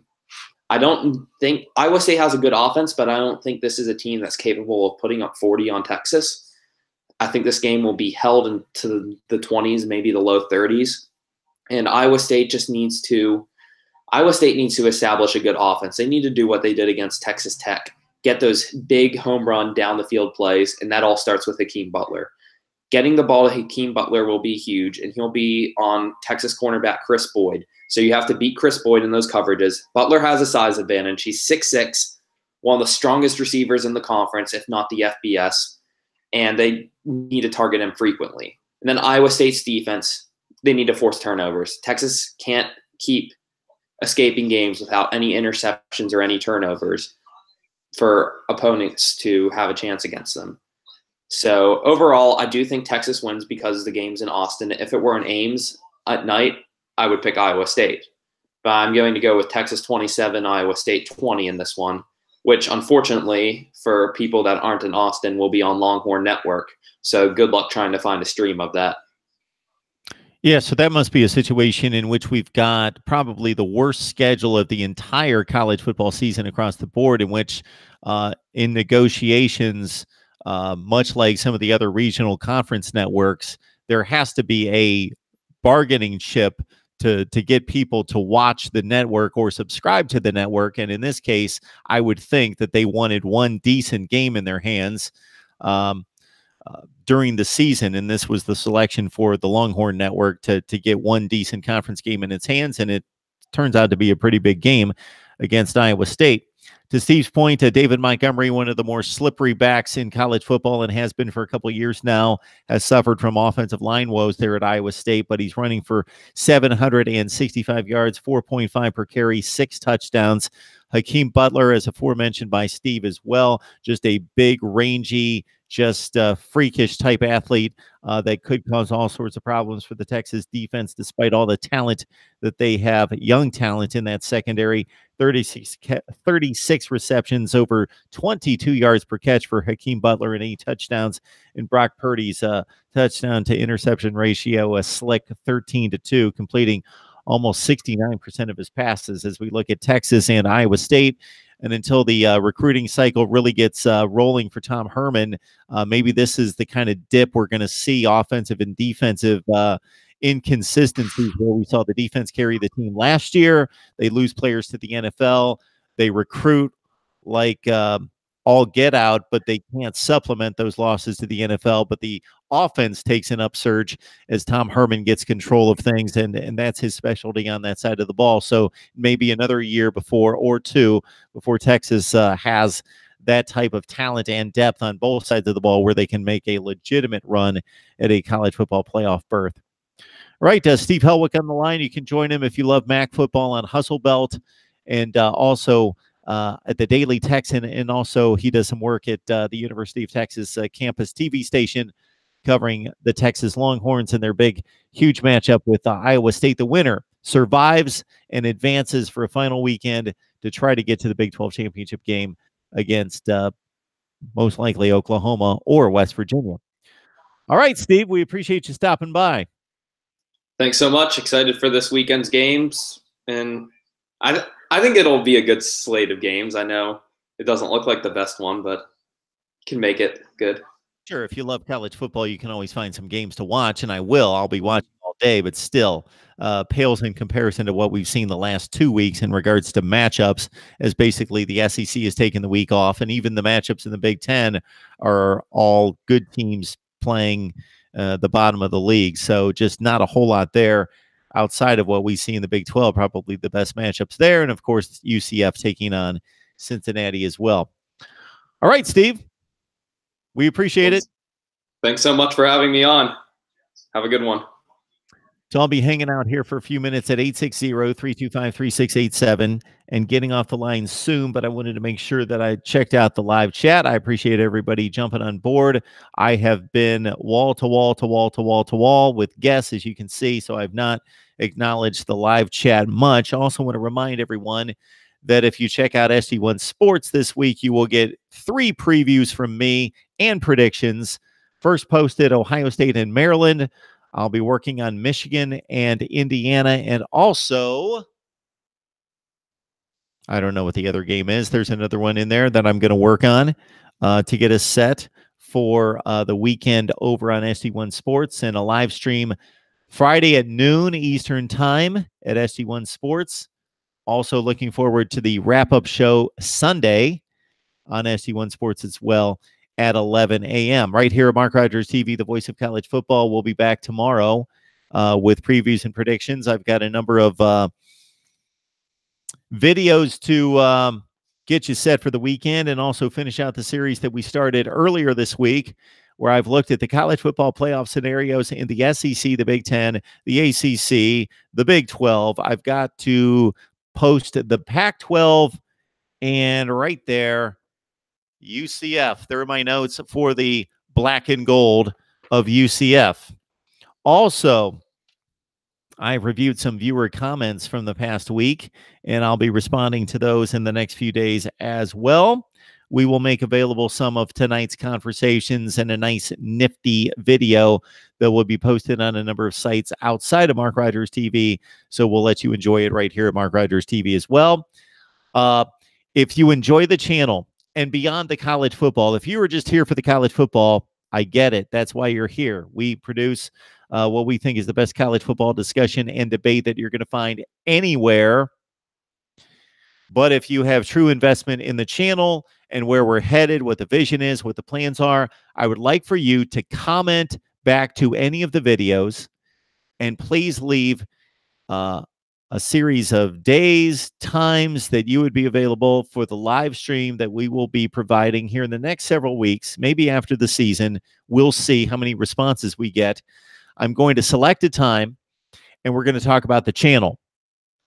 So you guys, I can't stop you guys from talking about whatever you want in the live chat, but I'm going to make it specific that, please, if you're joining this live stream, it's all going to be about the channel and my vision, my plans for the future. And I also want to get your feedback, your suggestions on what you love, what you hate, except for if you want to get rid of me, that's not going to work. That's the only suggestion we won't take. If you want to get rid of me, then you just go check out another channel. If you want different helmets, we get that. I'm talking about marketing strategy, ways to get viewers, subscribers, content ideas, all of that. And again, if you want to take part in that live stream, please leave your days and times that you're most available to any of the videos. Just leave it in the comments section. I go through the comments, and I am compiling a list of our main viewers and when you're available to take part in the live stream to talk about Mark Rogers TV, the voice of college football. We believe we deliver the best in debate and discussion and analysis, but we want to truly deliver. So we are asking for your help as well. All right. Again, more previews and predictions coming up later this week. More college football scenarios featuring UCF and the Pac-12. We've got a live stream at Friday at noon Eastern Time on SD1 Sports. We've got Tony Gerdeman coming up from the Ozone in the next few days to talk Ohio State football. We also have Scott Wolf to talk USC football from USC Insider. And of course, you guys know I'll be here all day Saturday, soaking up the college football and delivering analysis with you. And we'll have the lines open, 860-325-3687. And if somebody wants to call right now, I will take a call. Otherwise, we will see you sometime tomorrow with more previews and predictions and more content on college football, getting you set for week 12. And our live stream, of course, again, our next one officially Friday at noon Eastern Time over on SD1 Sports. the work doesn't stop for me. I'm going to stop the live stream, but the work doesn't stop for me because I've got 2 posts to deliver to SG1 Sports tonight.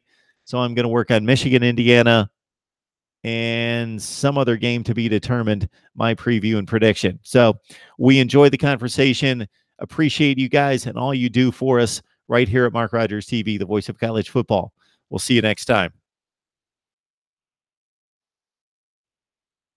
But first, I will check out the live stream and the chat room and see what we've got.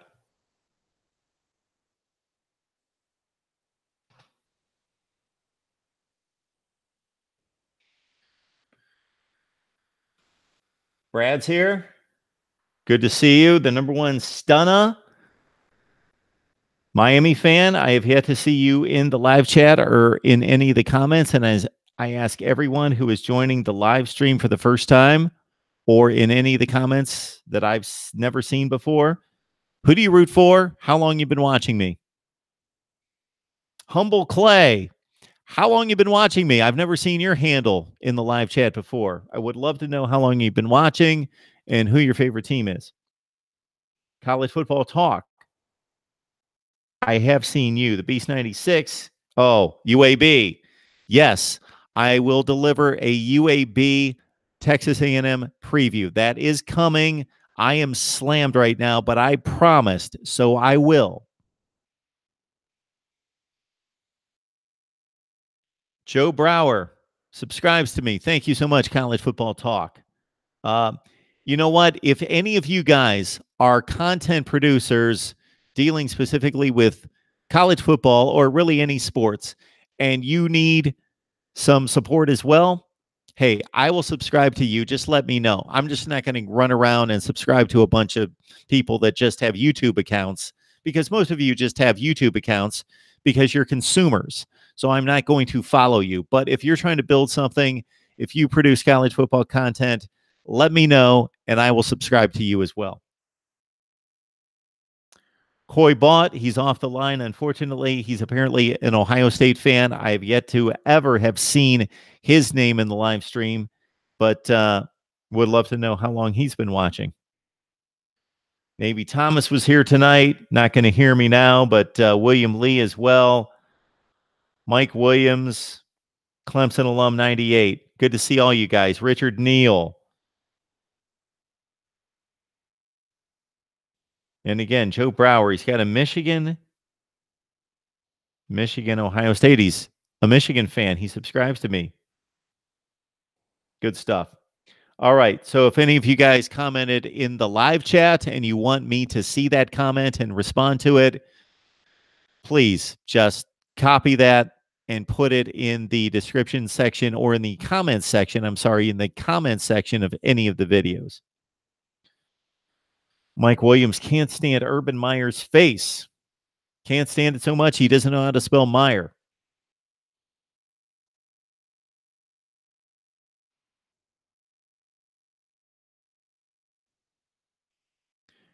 Michigan fans are talking big, and I understand it.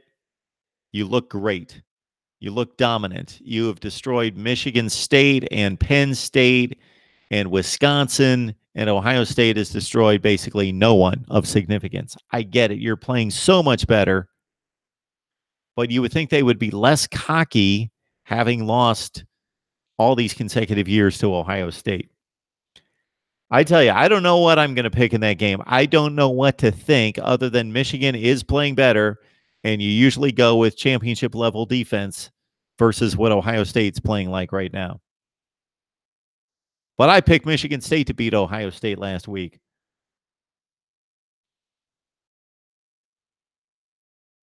All right, all right.